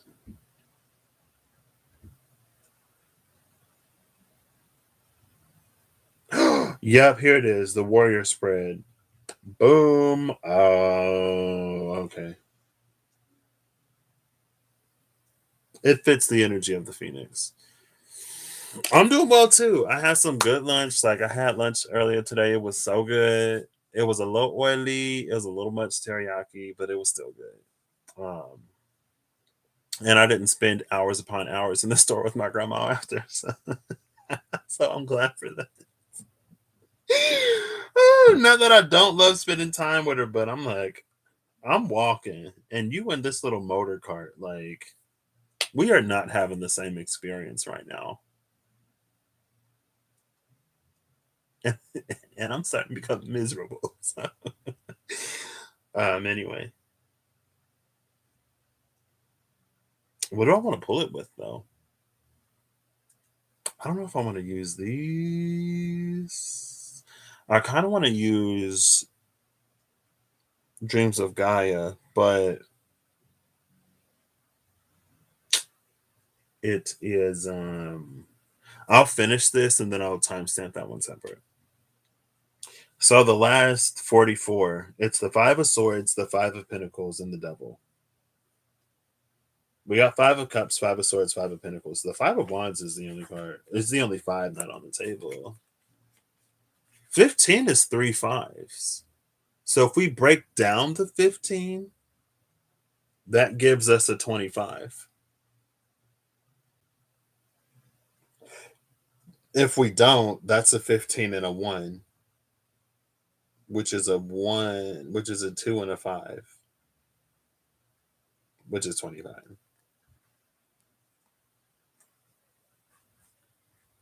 I wonder if that's part of it. The Five of Swords feels like it's dissecting something. The Five of Pentacles, this feels like an energy. This is interesting because I wouldn't have necessarily thought it was this. Um, but it feels like dissecting Five of Pentacles energy. It's like, why do I feel this way? Like, why do I feel isolated? Why do I feel left out? Why do I feel like I can't reach out for help or assistance if I need it? Um, why do blah blah blah whatever, like following that train of thought, and it feels like it reveals some kind of devil energy, or it reveals the root of devil energy, and then we get over it.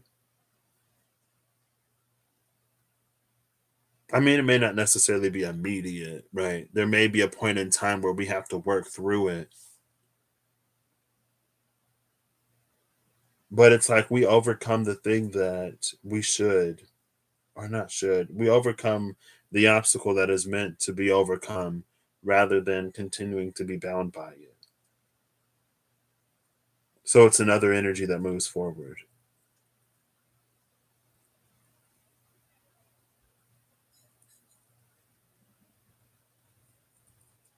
If you have to Five of Swords it though, that's probably going to be pretty deep. And with this wilting rose, it is almost too like the Beauty and the Beast curse. Like the beast was cursed for a reason, right? The beast wasn't cursed because a witch was going around just feeling like cursing somebody. I mean, did she though? Because I feel like she would have known who the beast was. I feel like she would have gotten the reaction that she expected. So maybe she wanted to and she wanted to be justified in it. So she went out looking. It doesn't matter because we're talking about the beast. So the witch and her motivations don't matter. If the beast wasn't who he was, he wouldn't have become what he became. And that was on him. But it was also somewhat on the circumstance of his raising, you know? Maybe he was raised to think that he was above or more or whatever. But at a certain point we do become responsible for ourselves. So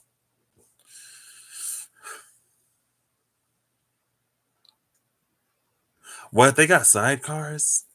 I wish.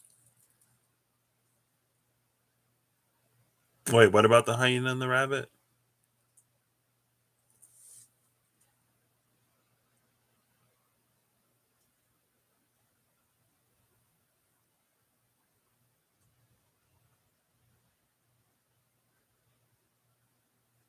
It feels like this worm, this worm feels like something that's like planted in someone's ear, or like it's external. It reminds me of the Seven of Swords and the Five of Swords again. The first time it came out. It's like when you're honest with yourself, you can start to see the things that are you that you don't want to see or that you don't want to admit are you. You can claim them and be like, yeah, that's me. I'm gonna work on it, or I'm gonna accept myself. And you can see the things that aren't you. This worm is not you.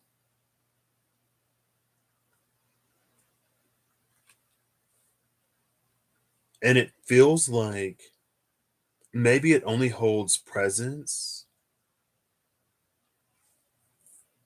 in the Five of Pentacles. It's almost like an energy where it's like if you have a bad day and it just like snowballs, like you start to spiral mentally, thinking about all the things that you've done wrong or all the things that you wish you could do different or blah, blah, blah, whatever.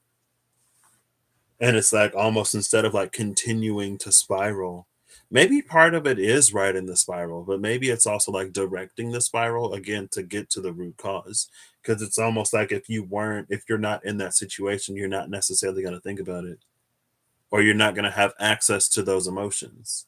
Now, also like use discernment and wisdom um, in terms of like, it may not necessarily be easy. And I guess you don't want to spiral out. But if you can, the energy here, it's like when you're in that moment, like really, really getting to the truth of like where things are stemming from. And then being like, hold up, wait, like that isn't true. Now, you know, knowing that things aren't true doesn't always prevent feelings from happening because hashtag being human.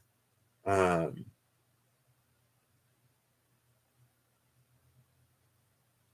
it feels like it cuts the horns off of the goat. It's like it's cutting the horns off of this goat. I don't know what that means.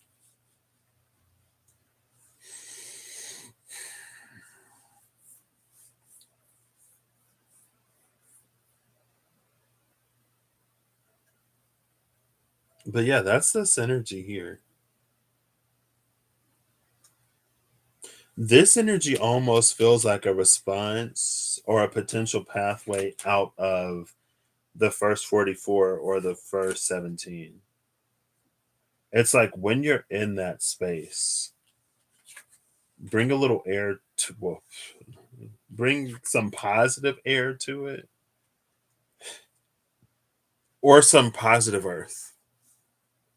If it's an air thing and you need to be like a little bit more earthy, but like, and it's like if you have anxiety about something, but you're like, I know that that's not true. Knowing that it isn't true doesn't necessarily remove the anxiety, but maybe it can help mitigate some of the spiral.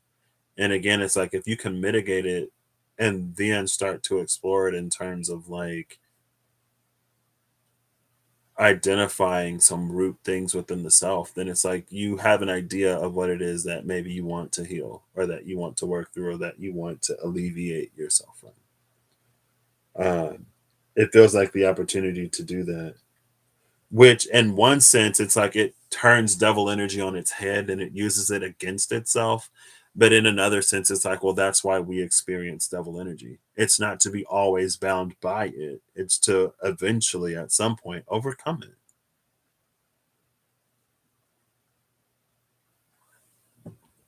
That's why we're allowed to experience. Like in the divine game of life, the divine sometimes is like, yeah, they got some things that they need to see or whatever. So carry on. But we're not supposed to stay there or get stuck there. If we do, hashtag being human, it's understandable, right?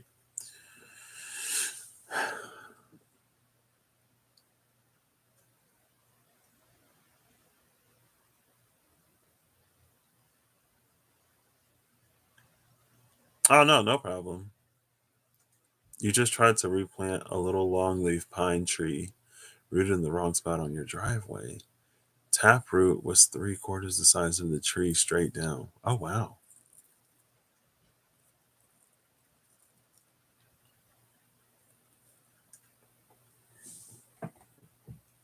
Oh, little baby tree. I love that. I don't know why. I'm like, I'm a fan of that. I don't know if I want to do the wings on ancient things. If Siri says tails, I'll do it. Hey Siri, flip a coin. It's tails. Mm. I still don't know what deck I'm going to use though. Um, I'll put these back. I'll leave these here. I guess I could just use this one. Oh, the wolf at the bottom of the deck with the whale.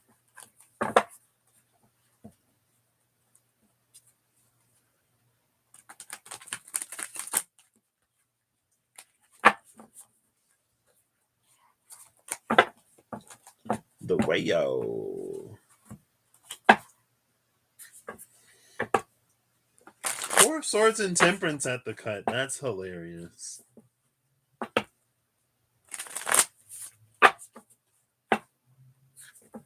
This might be the last one. Then I'll separate them and get a final message or whatever.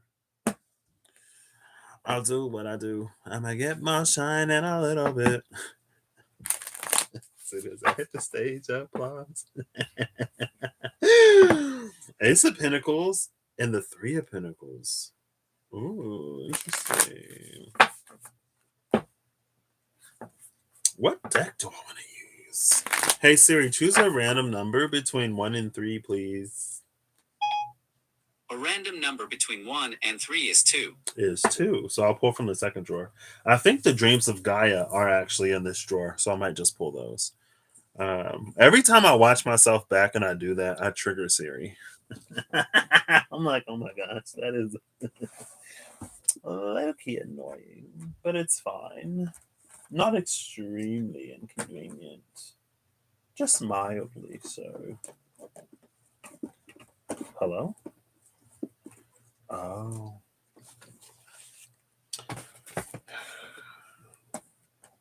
Oof, I'm already questioning this decision. Oh, that's not even the Dreams of Gaia. Hello? The Dreams of Gaia are in the third one. I guess I could use those anyway. Yeah, I'll use them anyway. It's the Threads of Fate Ascendant edition. The Ascendant edition of the Threads of Fate. The Weaver's Tarot.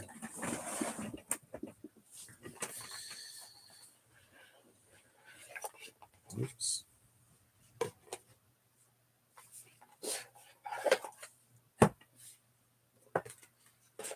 What I immediately notice is the Conqueror of Swords. It's like it has the wings of the phoenix, but they're bound to the sword. This is what I'm reading around. Oh, let me timestamp before I forget. Wings on ancient tubes.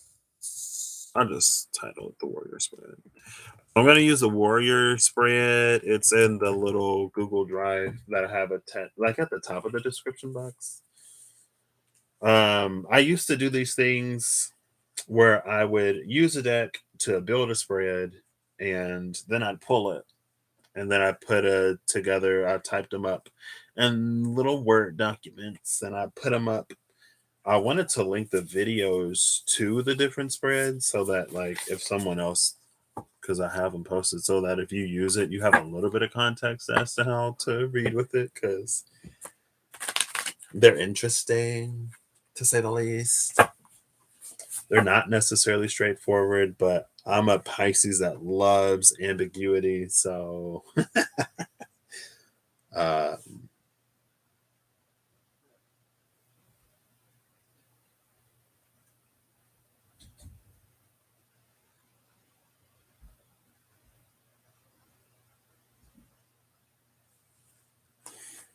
okay.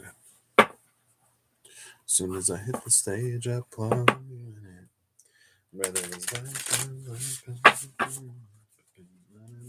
like I do. I could sit in, yeah, go hard. And when they see me pull up, I whip it real hard. I don't know why. It just popped into my head. So we begin with two cards that came out face up. It's the Four of Swords and the Nine of Swords.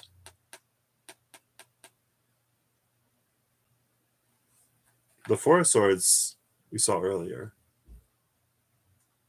You see, there you go. The Four of Swords and the Nine of Swords.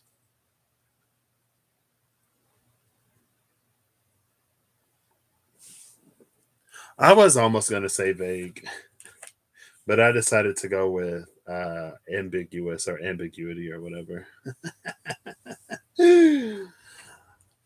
I do love being vague. I'm just taking a generally vague approach to life. It allows life to speak. Oh, wait, I'm not shuffling this anymore.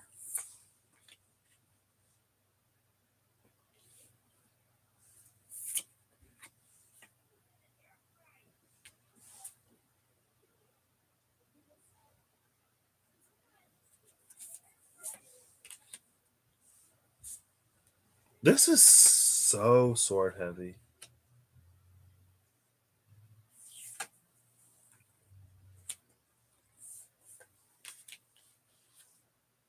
Ooh.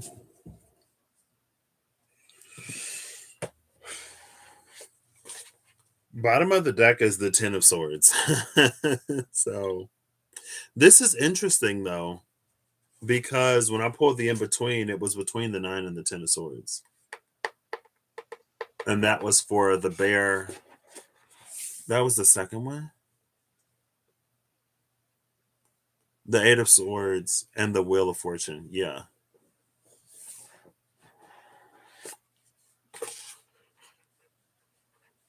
I guess I could leave these here.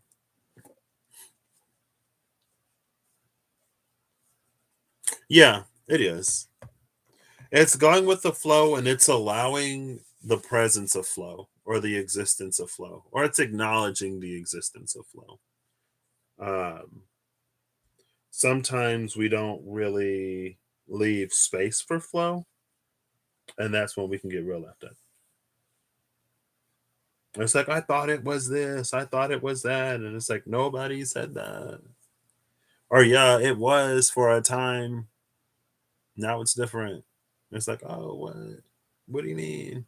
I thought it would be the same forever. And it's like, no, no, no. Honestly, this is beyond me. The Judgment card is here again, which is cute. This is beyond me. It's not, but it is.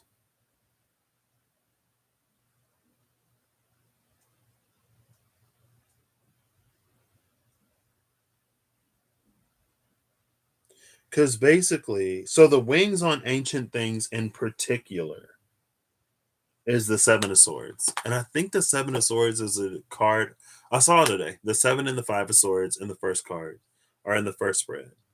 The Seven of Swords here, speaking of allowing room for flow, it's like there's no room for any flow here. And two of those aren't even swords, they're like wands. But these wands in particular are from the Wheel of Fortune card. So it's like there are two wheels that are locked. They're interlocked at a certain junction. It feels more orbital though, which is interesting.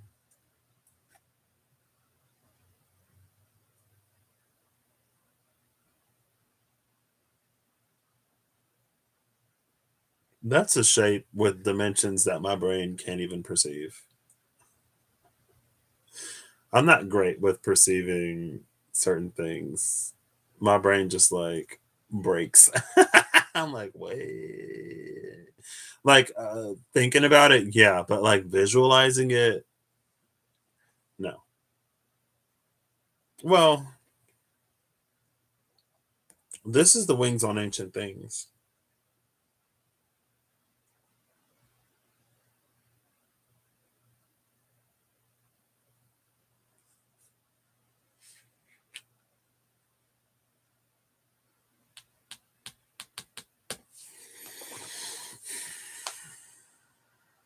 I can summarize this spread. Um,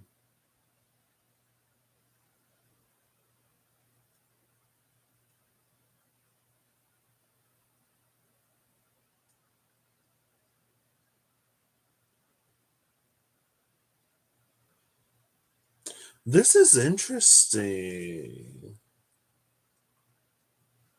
First of all, that there's so many swords, right? The Four of Swords and the Nine of Swords came out. The Ten of Swords is at the bottom. The Ruler of Swords is here. The Seven of Swords is here. And then there's also the Ace of Coins, the Sun, the Conqueror of Coins, and the Judgment. Oh, there's a 1920. Oh, I didn't even realize that. Position 5 is 20. Position 6 is 19. But it kind of goes 6 and then 5. That's another thing. When I build spreads, I don't always put it in order. Some things feel like they work better back to front or future to present to past. Depends, right? But there's an energy here. It's almost like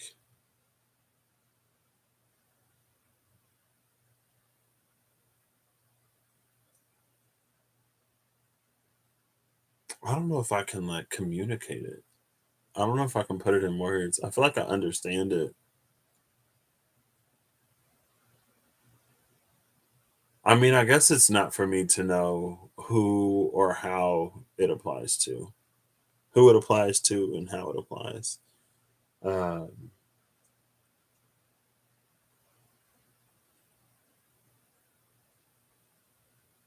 because the Ace of Coins is here as the space of like a notable accomplishment.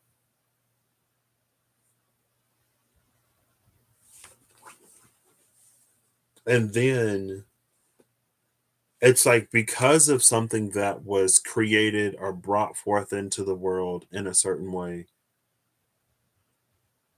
it's like you would think it goes the other way, but it's like the thing happened and then our knowledge of how the world works was established.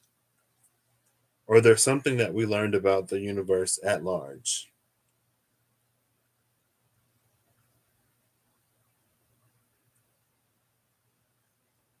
And with the sun energy, it's like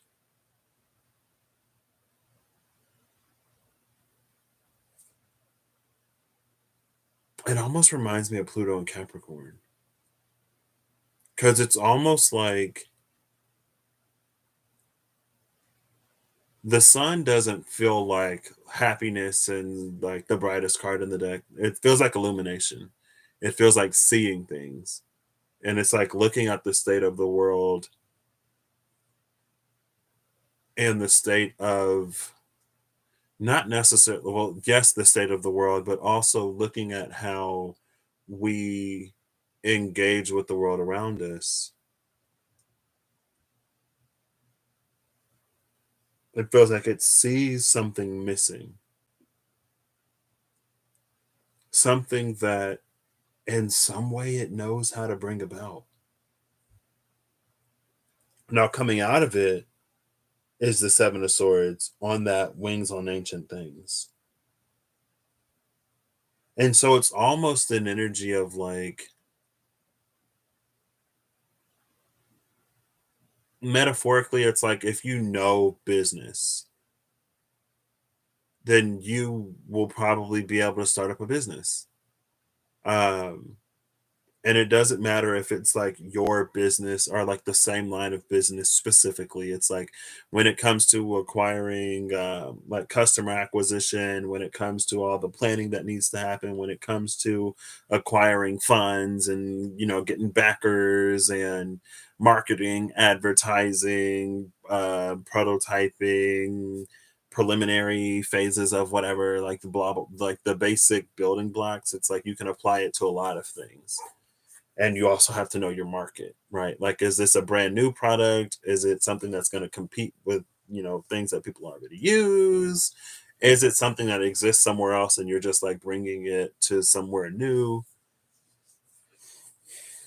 Like, depending on all of those factors, it's like you'll be able to help somebody build a business. But instead of like building a business, it's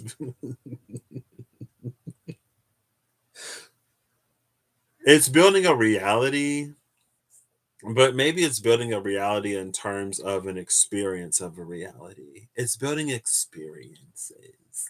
So going back to like a counselor type of, it's like if you've built yourself up and if you've put in the work to get yourself to a certain point, even if someone is going through things or has challenges or experiences that you didn't have in particular, it's like maybe there are some general things that you can give them or help them with to help to empower them to assess themselves and to correct, make adjustments for, mend, heal, whatever themselves so that then they can interact in a more I want to say self-centered or self-centric, like self-focused way, rather than putting someone else or something else at the center and depending and relying on that thing for the um smoothness of experience or whatever, right? It's like they do it themselves.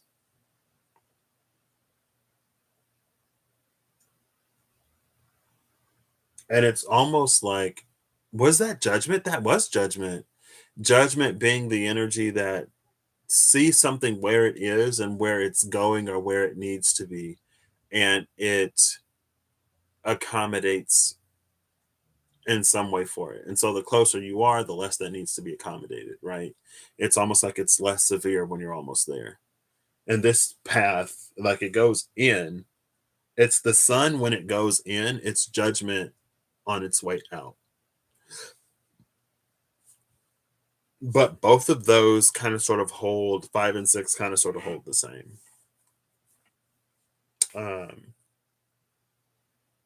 and so it's like the thing that triggers, it's like the trigger is Seven of Swords energy. It reminds me of Flusa. It's like something's not right, something needs to be done.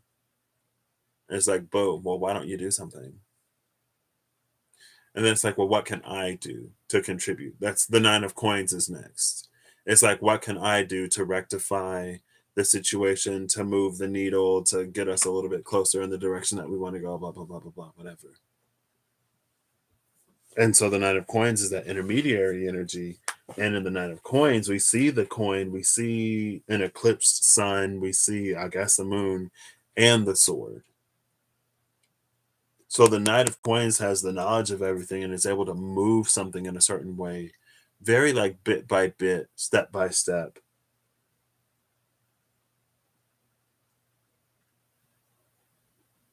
And I don't know if the world is different though, or if it matters. And then again, like it ends in a judgment energy.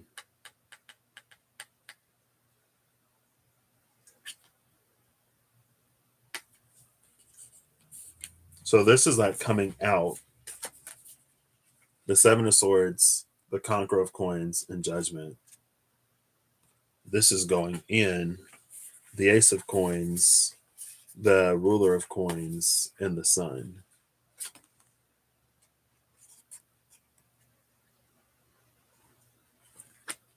The two cards that came out, it's the Four of Swords and the Nine of Swords, which is it's the Death of Swords, the 13 of Swords. Swords precede the earth. I mean, swords, fire, and water all precede the earth, but in terms of like zones and the elemental breakdown that I work with, or the version of it that I'm currently working with, the swords precede the earth. Like swords is the background energy, earth is the experience or how like it manifests. It's like if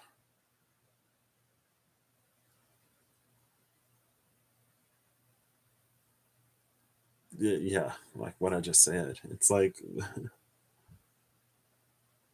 if you could put a ghost in a suit of armor, then the suit of armor would be earth. The ghost that's animating the armor would be the air.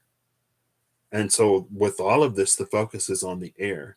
The focus, it is on the physical, but it's on affecting the things, analyzing the things, and focusing on the things that affect the physical rather than like focusing on the manifestation, the tangible. It focuses on what precedes all of it. And there's a knowledge of proceedings here with with the ruler of swords energy. And it's like with that knowledge of proceedings, it's able to conduct itself in a way to make even more likely or to aid in the speed of the manifesting of a certain earthen energy. And again, it's like it's almost weird that it came out with the Ace of Coins first and then the Ruler of Swords, because I would think it's the Ruler of Swords and then the Ace of Coins, right? But I guess that's not like from a lived point. That's not how it works, right? You don't learn business from outside of the business. You learn business by business dealings and dealing with people in business. And it's after the experience gets put in. It's like after living in it, then that's when you see it sort of around you,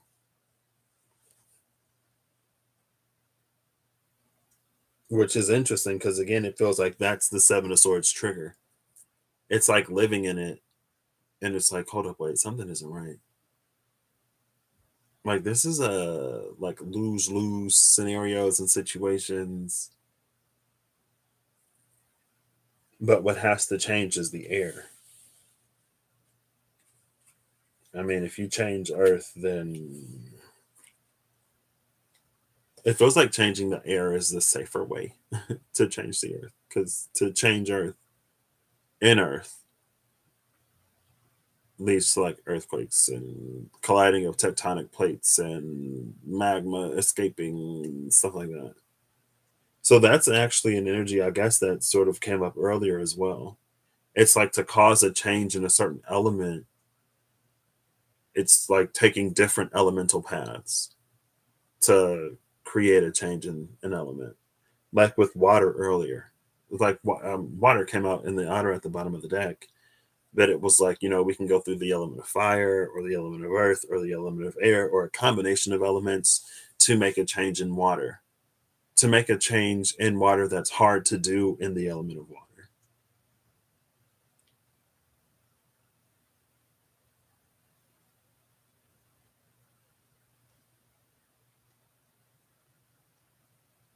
So, with all of that being said, going back to the Ace of Swords, the Two of Pentacles, and the Phoenix,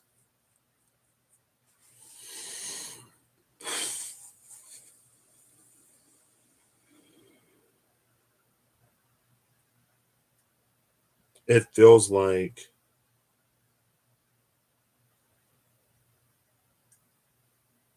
discovering more and more subtle ways to make like larger and larger impacts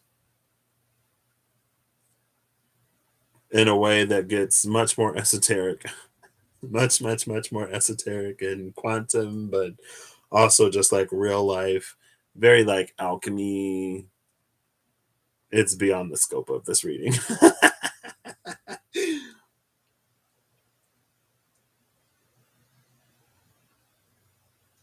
A lot of this is like beyond the scope. I tried to like bring it down to put it within the scope of this reading, but as the energy is just like as it is like almost raw, it's a lot bigger. Um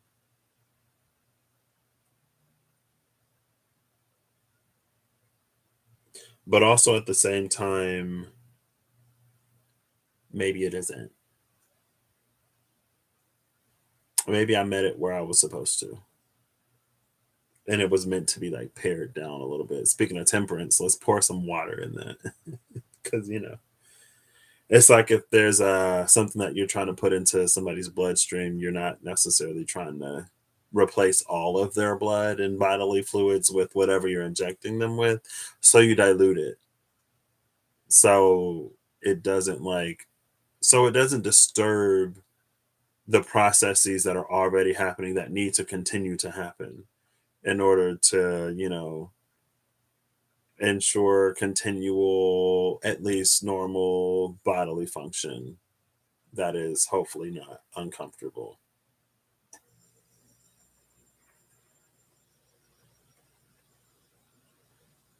And in that, there is almost another like backgroundy type of energy. And maybe it's in this Four of Swords when the time comes. They're there because there are two swords up here, but there are two swords on the clock.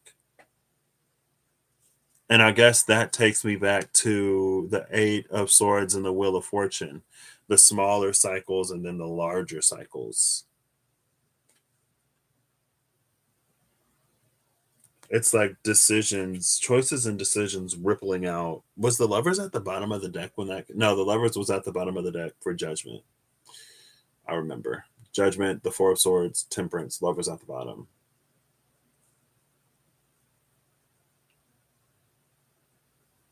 And I wonder if that isn't part of all of the air. Is understanding the power of choice and understanding with the Knight of Pentacles, not only choice, but it's a choice that has substance and momentum to it. And how it's almost like, I don't know how, but it feels like as it's moving with substance and momentum, it actually gathers in and it attracts more to it. And that's how it becomes this eventual like Ace of Pentacles experience or reality because it's picked up so much substance and so much momentum that now it's like it can fully proper be in the world. Almost like carrying a baby in a womb. Very much like carrying a baby in the womb. Very much like any artistic idea. When you put pen to paper or when you turn on the camera or do whatever you do, and then you wrap up production, you finish the work, and then you share it with the world. It's very similar.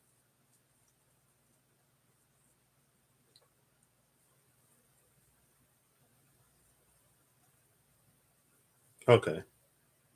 I feel like that's as good a place as any to end this. I mean, what did I expect when it was that spread? Um, that spread is like a past lifey spread, though. I just didn't want to go there because, like I said, that's beyond the scope of this. That's beyond the scope of this. Is this the Ten of Wands? The Ten of Wands and the Two of Wands. We're at the top of the deck. The Ten of Swords is at the bottom. There's lots of like spirally, circly, shiny energy. So I guess in that, it's very like with great power comes great responsibility. It's very like The energy that we put out is the energy that we receive. It's very like what is appropriate. It's very considerate to um like there's a gentleness to it. Or what's the word for like suave? There's a finesse to it. Um a certain je ne sais quoi, you know, to where it's like it accomplishes what it needs to accomplish without causing major disturbances.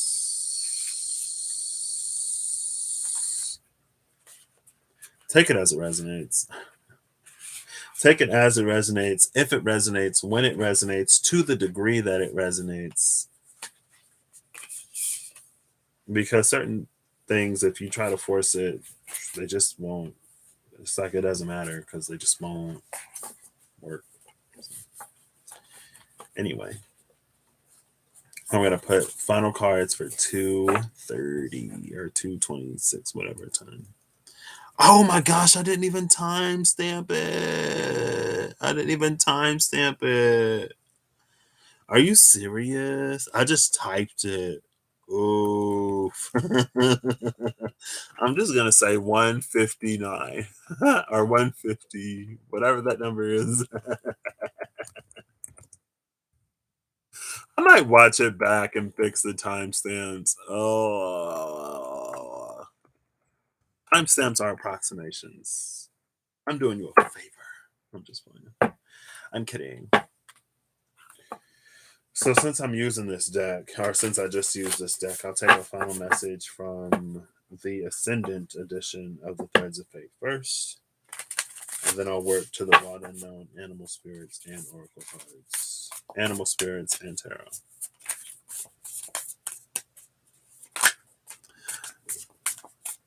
Je ne sais quoi. What's softer? Oh, oh, okay. Temperance came out with the Seven of Swords. So I didn't know if something else flipped over. The bottom of the deck is the sun. That's gorgeous, right? Gorge. The sun.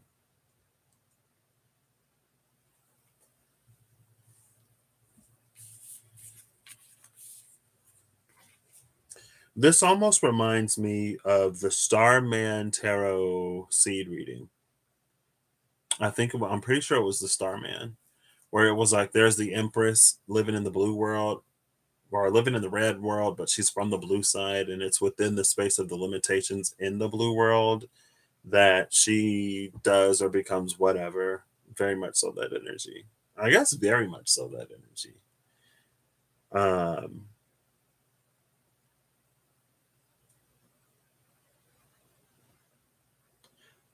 it feels though with temperance, and there's like this was the thing in Judgment. That was the thing in Judgment at the top of Judgment. Wait, can you see it? That was at the top of Judgment, and it was like three pairs of hands instead of just two. It feels like it's about completing the frame. And it's like once you complete it, then it kind of takes care of itself. It's almost like a hands on, hands off guiding energy. What does it mean? I don't know. Oh, okay. The energy of the cards. Gotcha.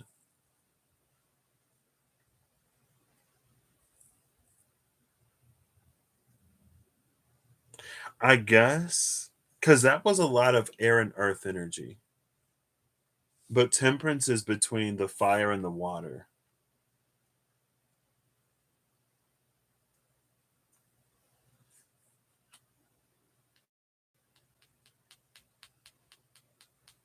So going back to the energy of like how we move one element through other elements, it's like air and earth is one polarity. It's the only polarity that came out, actually. Oh, well, look at this. Air, earth, and the phoenix. We got air, earth, and the phoenix. There was no fire or water. But it's like this is the air, earth polarity. This is the fire, water polarity. So there was a whole other, um, not mechanism, but like pathway that wasn't even talked about. And it feels like the water fire is easiest to handle within or deal with within oneself. It's easier than air and earth.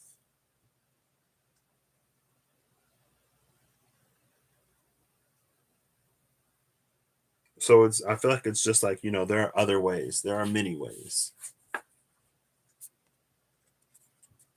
to move something or to unstick something or unstuck something, to rectify, to correct, to mend, to heal, to move forward, to progress, to regress.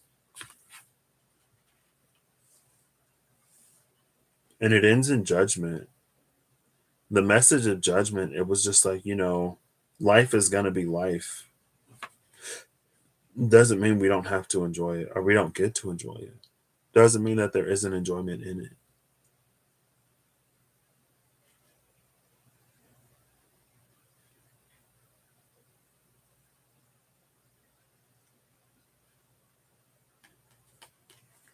I think that's Alchemist. I think in the Oracle cards, the Alchemist has something like that on its hand, which would make sense. Oh, wait, what's at the bottom of the deck? The Sun.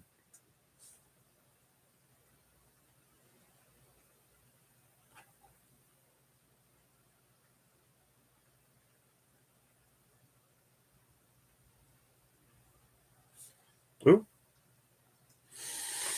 Seven of Cups, Seven of Swords.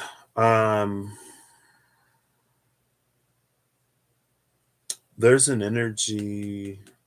It's like, again, like it can also be resolved in the water fire axis.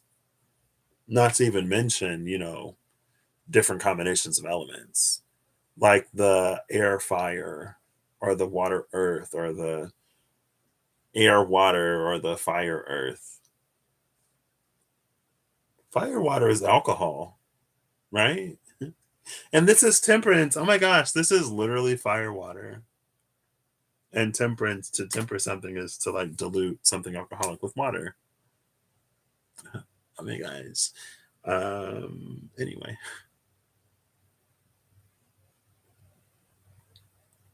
the sun, though, it feels like the sun is externalizing something. The sun is like it's radiating it out. It reminds me of the whatever lines. The whatever lines being as we live our lives day to day, the people we interact with, the things that we do, and the light that we bring. Not like, I mean, I don't know. I don't know anything about any lines, ley lines, song lines, dragon lines. I don't know. Don't ask me. But it goes back to that Knight of Pentacles. That was like moving it in the day to day. And what's the Bible say? Let your light so shine, something, something, blah, blah, blah. Not blah, blah, blah. I don't remember the rest.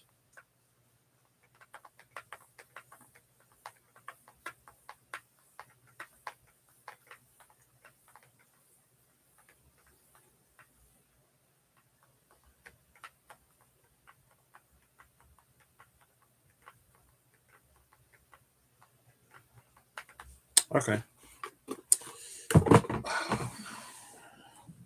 Oh no.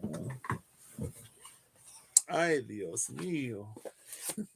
I don't know why I love saying ay, Dios mío. But I do. I guess, did I get a final card from the In Between Tarot? I don't think I did. I don't think I will. I'm starting to get tired. It's my bedtime. I'm separating the animal spirits and the tarot right now.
Okay.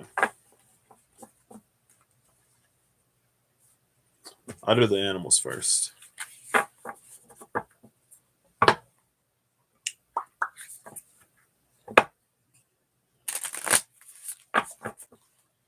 If it's meant to be, it'll be, it'll be. Ooh. The bat and the tiger. Okay. Hangman, high priestess energy.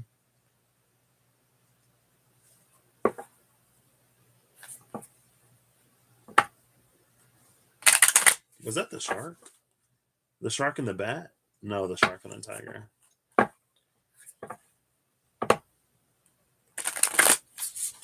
Let's see, let's see, let's see, let's see, let's see, let's see.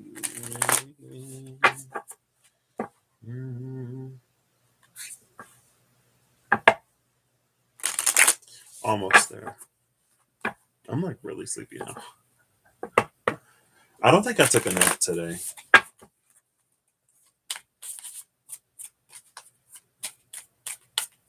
Final animal, the crocodile.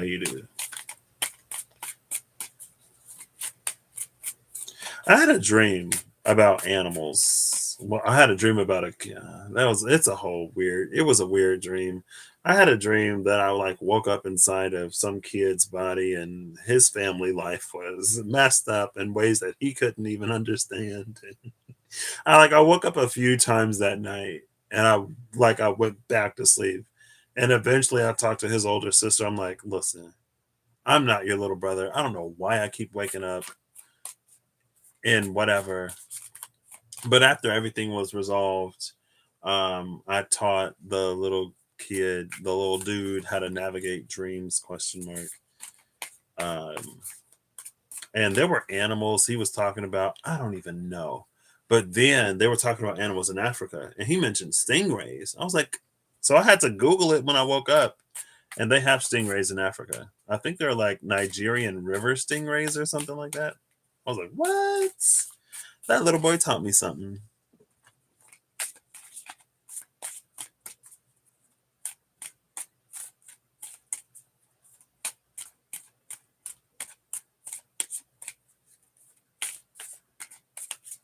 Ooh, Janelle, that is a good question. My brain is not there. But if that's how you are taking it, if that's how it's for you, if that's how it's resonating for you, then continue. Maybe you'll find something. But my brain just like isn't there tonight. I'm like, hey Zelda.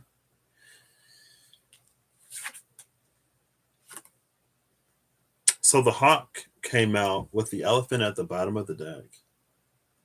This is interesting because the elephant can, I don't want to say erect, can create obstacles that can't be overcome. It can overcome the insurmountable and it can create the insurmountable. But the hawk gets a bird's eye view. Oh my gosh, is this air and earth again? No, this is air and fire. The hawk gets a bird's eye view.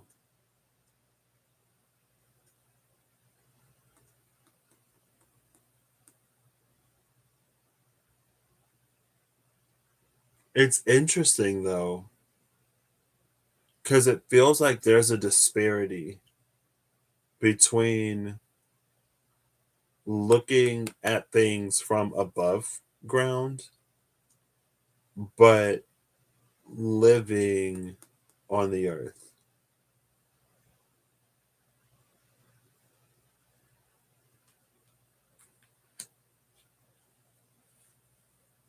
And maybe that just goes to show that the whole elemental flip flop, whatever, isn't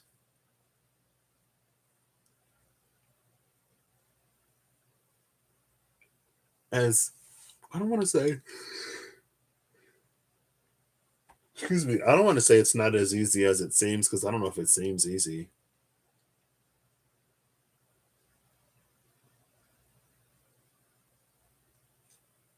But it's like there's a difference.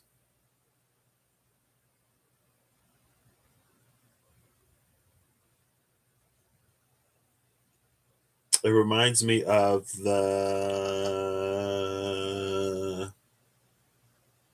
that one card I keep seeing in the Wada known in the mystical shaman oracle cards. Journey. It reminds me of the journey in the mystical shaman, where the crown is like lit, third eye lit, but she's cold. And it's like what you see and what you experience are two completely different things.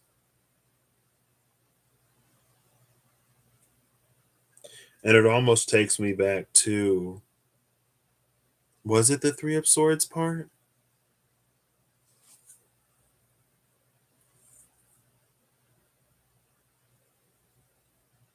I just lost it. Come on, brain. Come on, brain. Where it's like,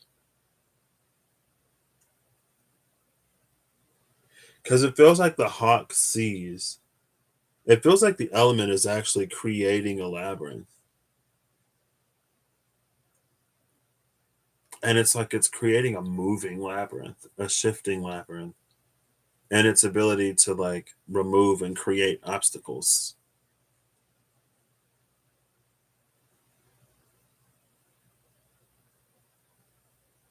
I like literally forgot what I was going to say. But it feels like the hawk like scouts ahead, but we have to like on the ground figure out how we're going to navigate to get to the point that the hawk sees.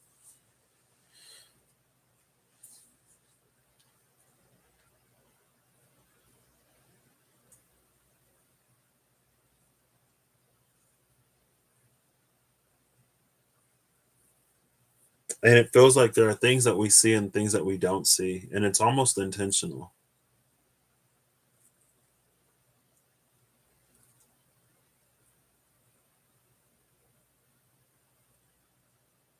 But it also feels like there are like paths that splinter off, are exit ways and dark corridors. Like if there's a light here and a light there and there's this whole hallway, it's like we assume it's a hallway as we're walking from one light to the next light, but they're actually like pathways that split off in the dark.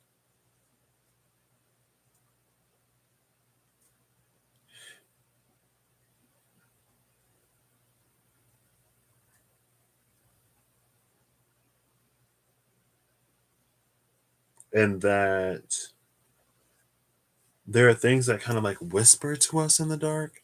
I don't know if it would be like our intuition. I don't know if that's a prelude to the energy of the shortcut or a precursor to shortcut energy. But that's an energy that comes, it pops up every now and then.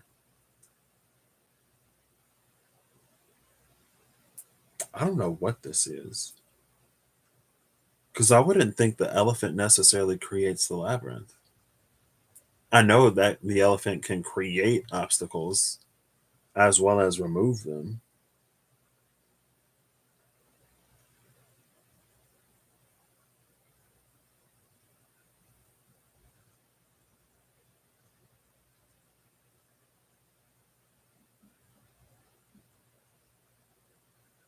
Maybe it's trying to get us to the center of the labyrinth. I don't think I. Yes, no, no, yes, yes, no. I did the three kings: Iacus, Rhadamanthus, and Minos. Ooh, the Minos spread was a whole bunch of cards. I'm not doing that. I almost thought about it. I'm not doing it. But Minos or Minos, he received a sacrificial bull from insert God here. When the time came for him to sacrifice the bull, he didn't. So insert deity here played a trick on his wife. His wife got pregnant by the bull, gave birth to the Minotaur. Minos, to hide his shame or whatever, had Daedalus build the labyrinth under his castle or whatever, under his palace, and put the Minotaur, like literally tried to bury it under his kingdom. He required sacrifices of 7, like boys and girls or young men and young women from some place to appease the Minotaur or whatever. And then, was it Perseus? I know Ariadne was his daughter. Ariadne gave the sword to slay the Minotaur and the red thread to find its way out of the labyrinth. And Minos became one of the judges. Both Iacus and Rhadamanthus, while they were alive, displayed the character that made them judges of the underworld. Minos was like, but dude, like you didn't even do what you were supposed to do up there. Like, what right do you have to judge? But he holds like the tiebreaker slot. So it's like if he's not needed, then he doesn't really do anything. But anyway, it feels like the elephant is leading us back to the center of the labyrinth. It's leading us back to the center of the maze.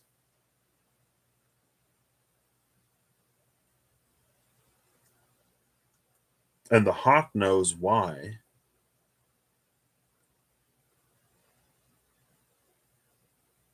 Or maybe that's where the way out of the labyrinth is. Because it's almost like there's a hole in this, like in the sky, and that's where the hawk is seen. So maybe it's like there are these potential escapes along the way, but the best place to get out is in a certain place. And it's almost like um ending a situation or exiting a situation with the least amount of baggage, with the you know what I mean, so that you don't have to revisit it again. It's like actually exiting a cycle.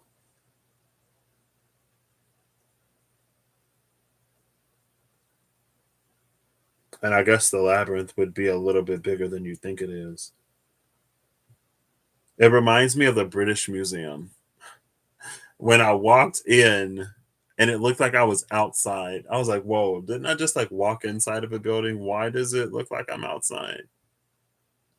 It's like if daybreak is how you judge or evaluate that you're out of the labyrinth, it feels like there's an outside to the labyrinth too.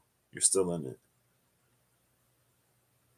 The way out isn't necessarily the way out. It's like the way out keeps you in it. So you got to go further in to actually get out. And again, like that's the sight and the perspective that the hawk would have that we wouldn't necessarily have. Almost like the way out is through type of energy.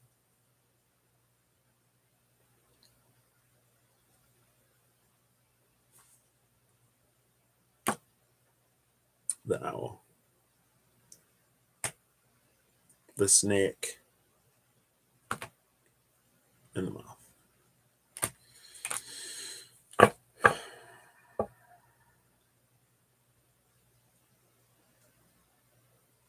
Okay.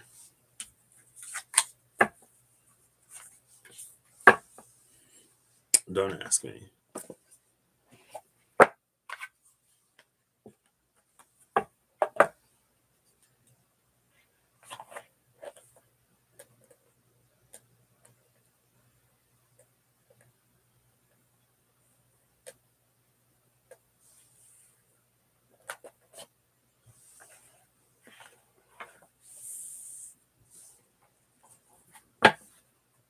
Okay. Ooh, the Emperor and the Two of Pentacles. I think I wonder if I'll pull myself a card a month for 2022. I didn't want to do it for 2021, but I did. I kind of don't want to do it, but now, well, I didn't want to do it, but now I kind of do. It's almost the end of the year.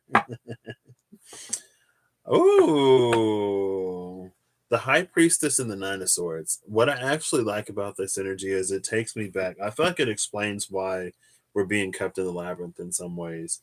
Because the High Priestess, just like the hawk, knows that there's something to be seen beyond the things that we can't see, that we refuse to see.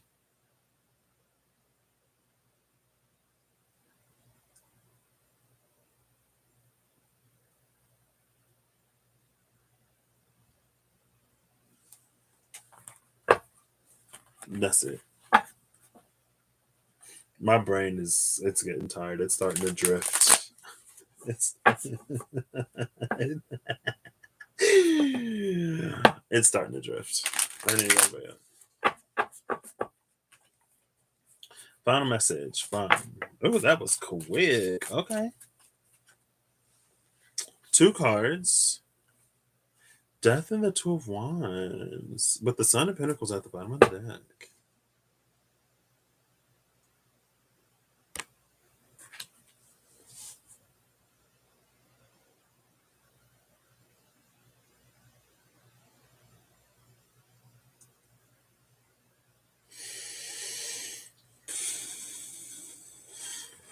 I mean, it feels like there's a certain direction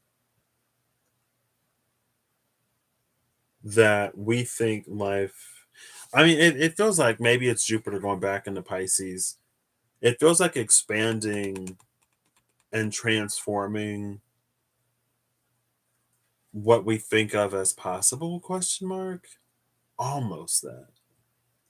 Because the Son of Pentacles with his head down, oh, there's strength. There's the Ace of Cups, the bootleg Ace of Cups. uh it's like with his head down, it'd be easier to see this way. He's focused on the track in front of him, so he continues to move unidirectionally. But it feels like death is coming in to expand his horizons. And I say he because it's the sun. It doesn't have to be a male or a male identifying, masculine identifying person.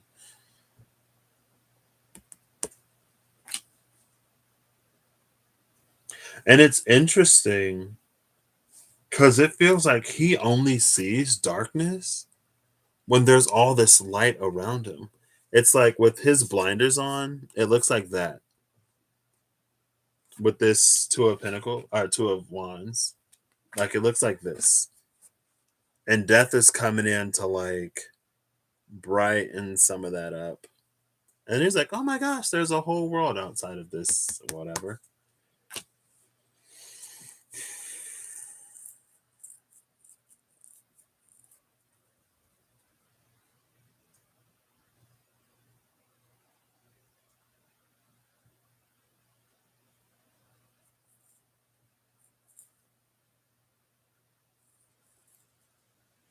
And is this a lunar eclipse? That has a little blood moon vibes, low key.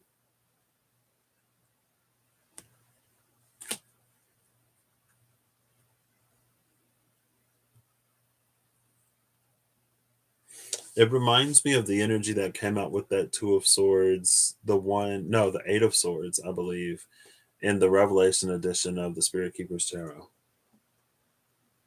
where it's like we're limited by the shadow and the light of Earth. And that's why the High Priestess is like, I don't know if the High Priestess can push us to see beyond, or if it's just like as long as there are things that we refuse to see, there will always be things that we don't see. As long as we intentionally and willingly veil ourselves to certain truths, the veil will always exist. And it's like it'll get thicker. It almost reminds me of the cards that Rob pulled at insert timestamp here of the water signs live that he just did, Rob Odinson.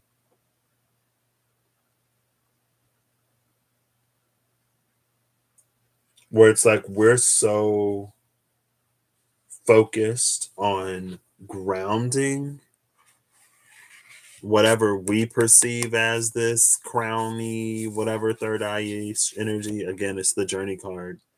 That, like, by the time we actually ground it, look how much of it we don't actually like even see. There's like a good majority of it, a good 2/3 of it. And it's like the closer we get to the root, the more we miss out on.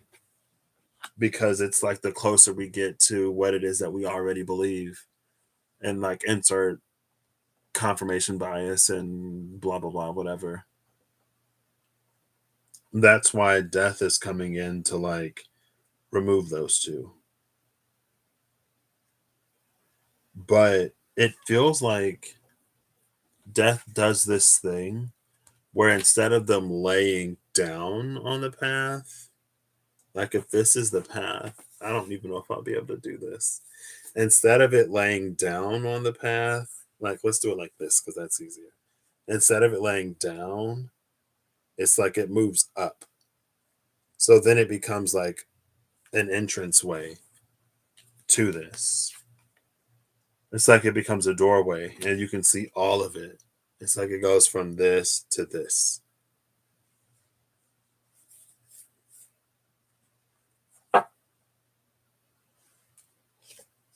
Behind strength is the Ten of Wands, though.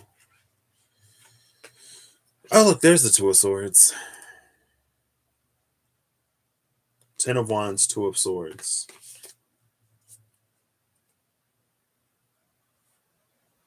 It does almost feel like it can be kind of sort of mind melty.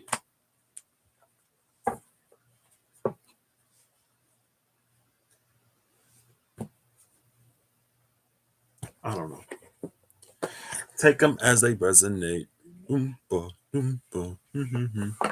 Yeah, exactly.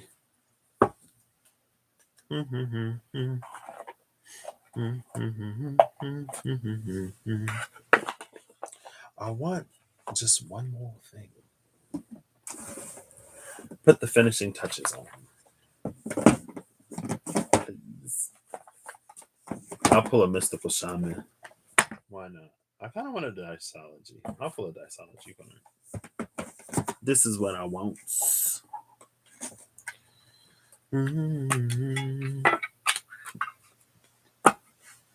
Maybe there are some twists and some turns and some things coming that we would have no idea. Well, yeah, we would have no idea, but it's like it'd be hard to anticipate. And it's like, we're expecting a left and it's going to come from the right. So we're kind of blind to it. So a card flipped over and a card flipped out. The card that flipped over was the Queen of Spades, maybe? A candle burning? Oh, no, it's the Ace of Spades. Tapping into the seed of all creation, understanding what predates all, things that must remain in the dark. The Sage of Souls, is that the Sage of Souls? I think that is. The Sage of Souls and the Moon. Is that the Sage of Souls or the Scholar of Souls? Give me 1 second as I look it up. I want to make another deck. I actually like, I think I know what I want to do. There's an artist I have in mind. I'm like, this is the thing. Take as many creative liberties as you can.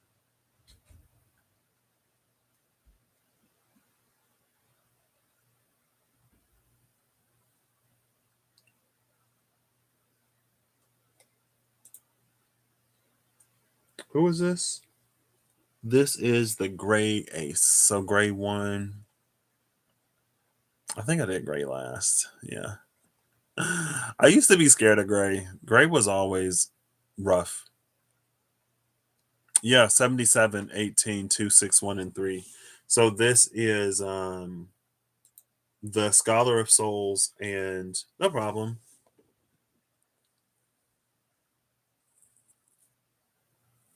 It reminds me of a dream you had a few years ago. Oh wow.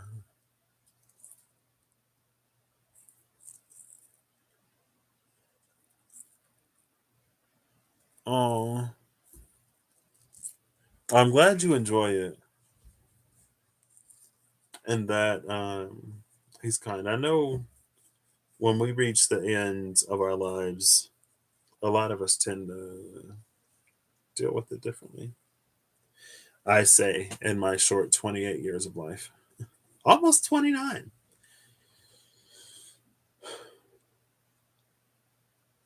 The other card that came out is the Four of Diamonds, dawn before the first day of a new world. An old earth passed away, a breathtaking sight. 44, 13, 2, 6, 1, and 2. Are both of these 2, 6, 1, and 2? Hold up. Let me pull this document back up. Let me pull this document back up. That's crazy. I never realized that. Oh no. So it's 2, 6, 1, and 3. This one is 2, 6, 1, and 3. This one is 2, 6, 1, and 2. So the 2, 6, 1 are the same, but it moves from an element of earth to an element of air. So again, it's that air, earth, whatever. Who's the 44 though? The 77 is the Sage of Souls. The 44 is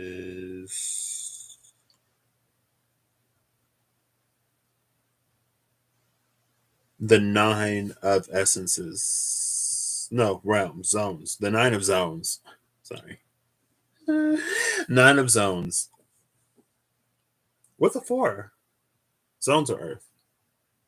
Realms. The Nine of Realms. Hold up, girl. Realms.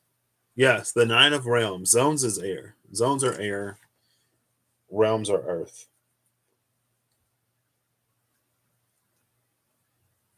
This is a death and a moon energy. Scorpio Pisces. How fetch. Oh my gosh. Um Dawn before the first day of a new world. An old earth passed away, a breathtaking sight. I kind of love that. Dawn before the first day of a new world and an old earth passed away for like a nine of pentacles, basically energy. Because it's like we're about to see a whole new side of earth and earth energy than we've ever seen, experienced, or would have thought possible.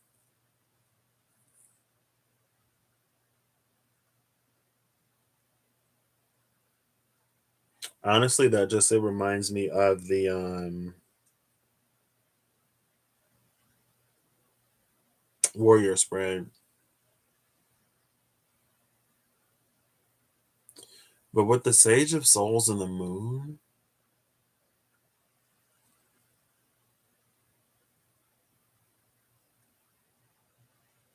that reminds me of the Hermit and the Hierophant that was at the cut.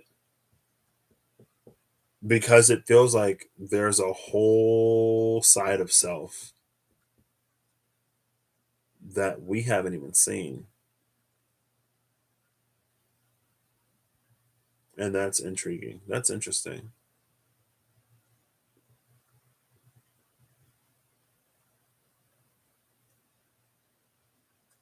It's almost like, well, it was on a need to know basis and you didn't need to know. And you're like, what do you mean I didn't need to know? Like, it's literally me. Hello? And it's like, yeah. And you didn't need to know. Like, what don't you get? But I mean, with all of this opportunities for introspection and deep reflection and healing and all kinds of stuff, it wouldn't be like I'm not surprised that there are elements and aspects to the self that have been yet hidden and have remained um, um, have remained unavailable or outside of our purview. Because it's like, you don't know that you can sing until you open your mouth and try, almost. It also feels like there's a bit of circumstance here and the changing and the shifting of circumstances. Because the Seven of Swords, again, the Seven of Swords was the trigger for some kind of energy.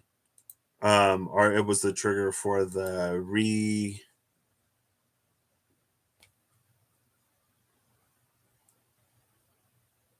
revealing of some kind of energy within the self. And then the Knight of Pentacles. So it's something that's discovered as we journey internally and move externally. Going back to flow, it's like life pulls it out of us and we make the choice or decision to rise when the time comes in the way that is appropriate. I don't know. It's time for me to go to bed. So I hope you all have an amazing whenever you see this. I hope you're acting in alignment to make all that you wish to experience your reality. And until next time, I will see you later. That was a mashup of accents. Let me put some of these away. I kind of want to. It's fine. I don't need to pull anything else. I need to go to sleep. So, well, I guess I'll. It is no problem. You're welcome. I forget what I was gonna say. Probably just that I need to go to bed. So, um, is there anything I want to wrap up with?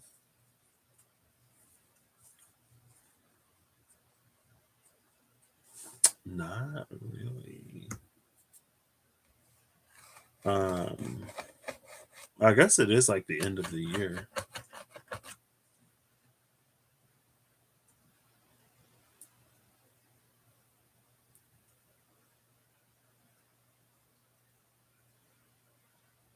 I'll pull One Star Man and I'll read it from the book because I like the book and I have them right here.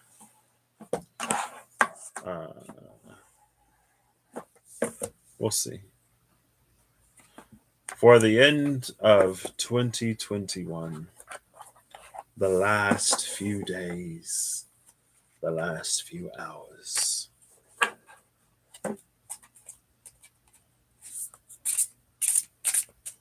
Yeah, it's easier to shuffle this way because these cards are so long. Ooh. Oh, well, you know what? There we go. One card fell out here. The Queen of Pentacles.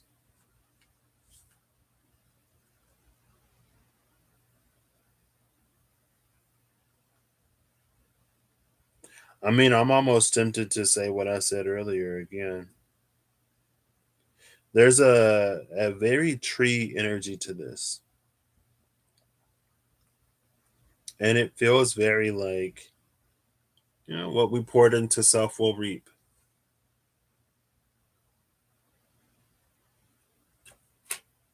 But that's not necessarily the end, right?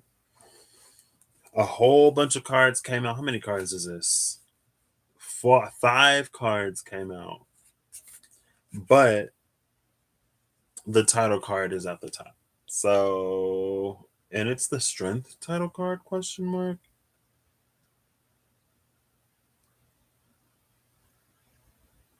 This takes me back to the Eight of Wands and the Wheel of Fortune again, with the bear and the fire ants, and the stingray and the world card around the high priestess.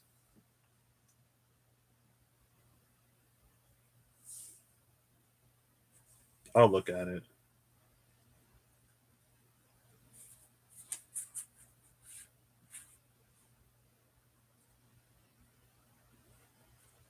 I'm not going to tell you. It's Death, the Nine of Wands, the Sacred Clown, and the Seven of Wands. These are the cards behind the title card. I'm not going to interpret them. I was just curious.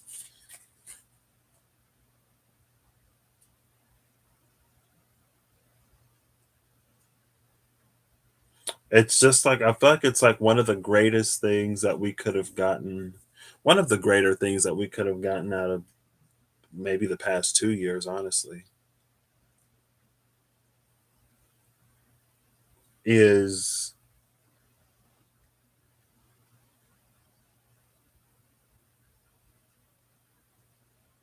like knowing how to show up in times of difficulty and uncertainty. The Three of Pentacles is at the bottom of the deck. I've never seen the three. There's a lot of cards I haven't seen in here. And maybe with the Three of Pentacles and the Queen of Pentacles, it's an energy, it's like always contributing, regardless.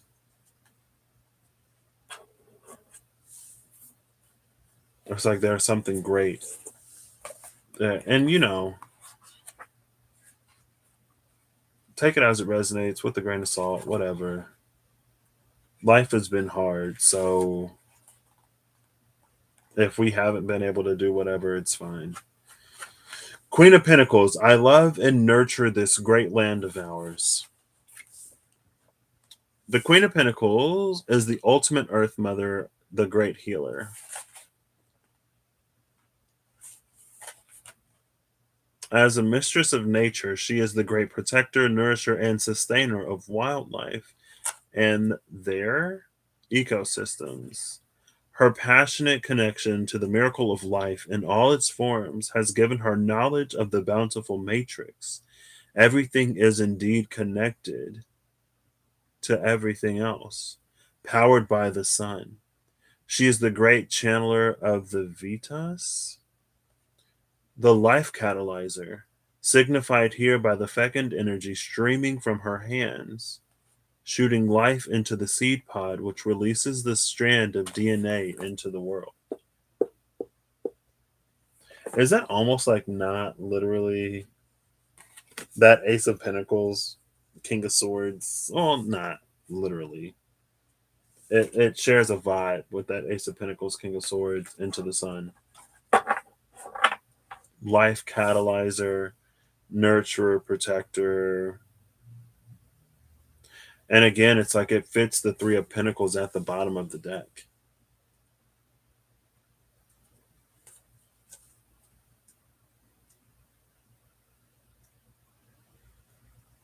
North Node Taurus, South Node Scorpio.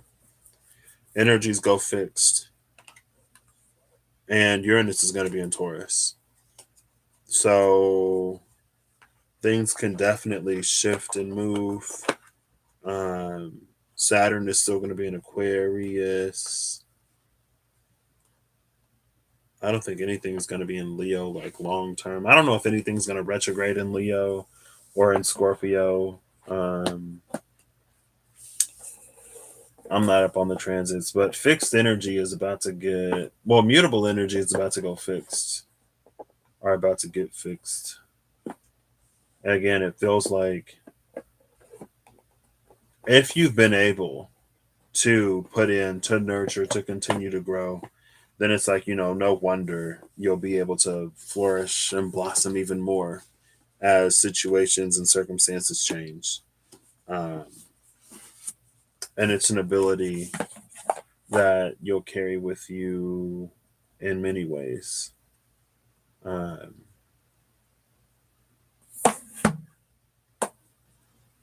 so I could have kept reading it, but I don't feel like it. So again, I hope you all have a good whatever whenever you see this. I hope you're acting in alignment to make all that you wish to experience your reality. And whatever you need along your path, journey away, I hope you find it. Be that courage, strength, a kind ear, a shoulder, some good food, like a decent night's sleep and rest. Um, Somebody to tell you that you're awesome or whatever you need um, to get you moving. Yeah, I'll catch you later. Thank you, Skywalktress and Janelle. Jenny. It's like a E. A. I know LL is a yeah in Spanish. Janelle. I don't have to try to be extra. And Zelda and Remy and Rob and Kizzy Cat question mark early on tonight. Steph. No, that was earlier. I hope you all have a fantastic time. Bye.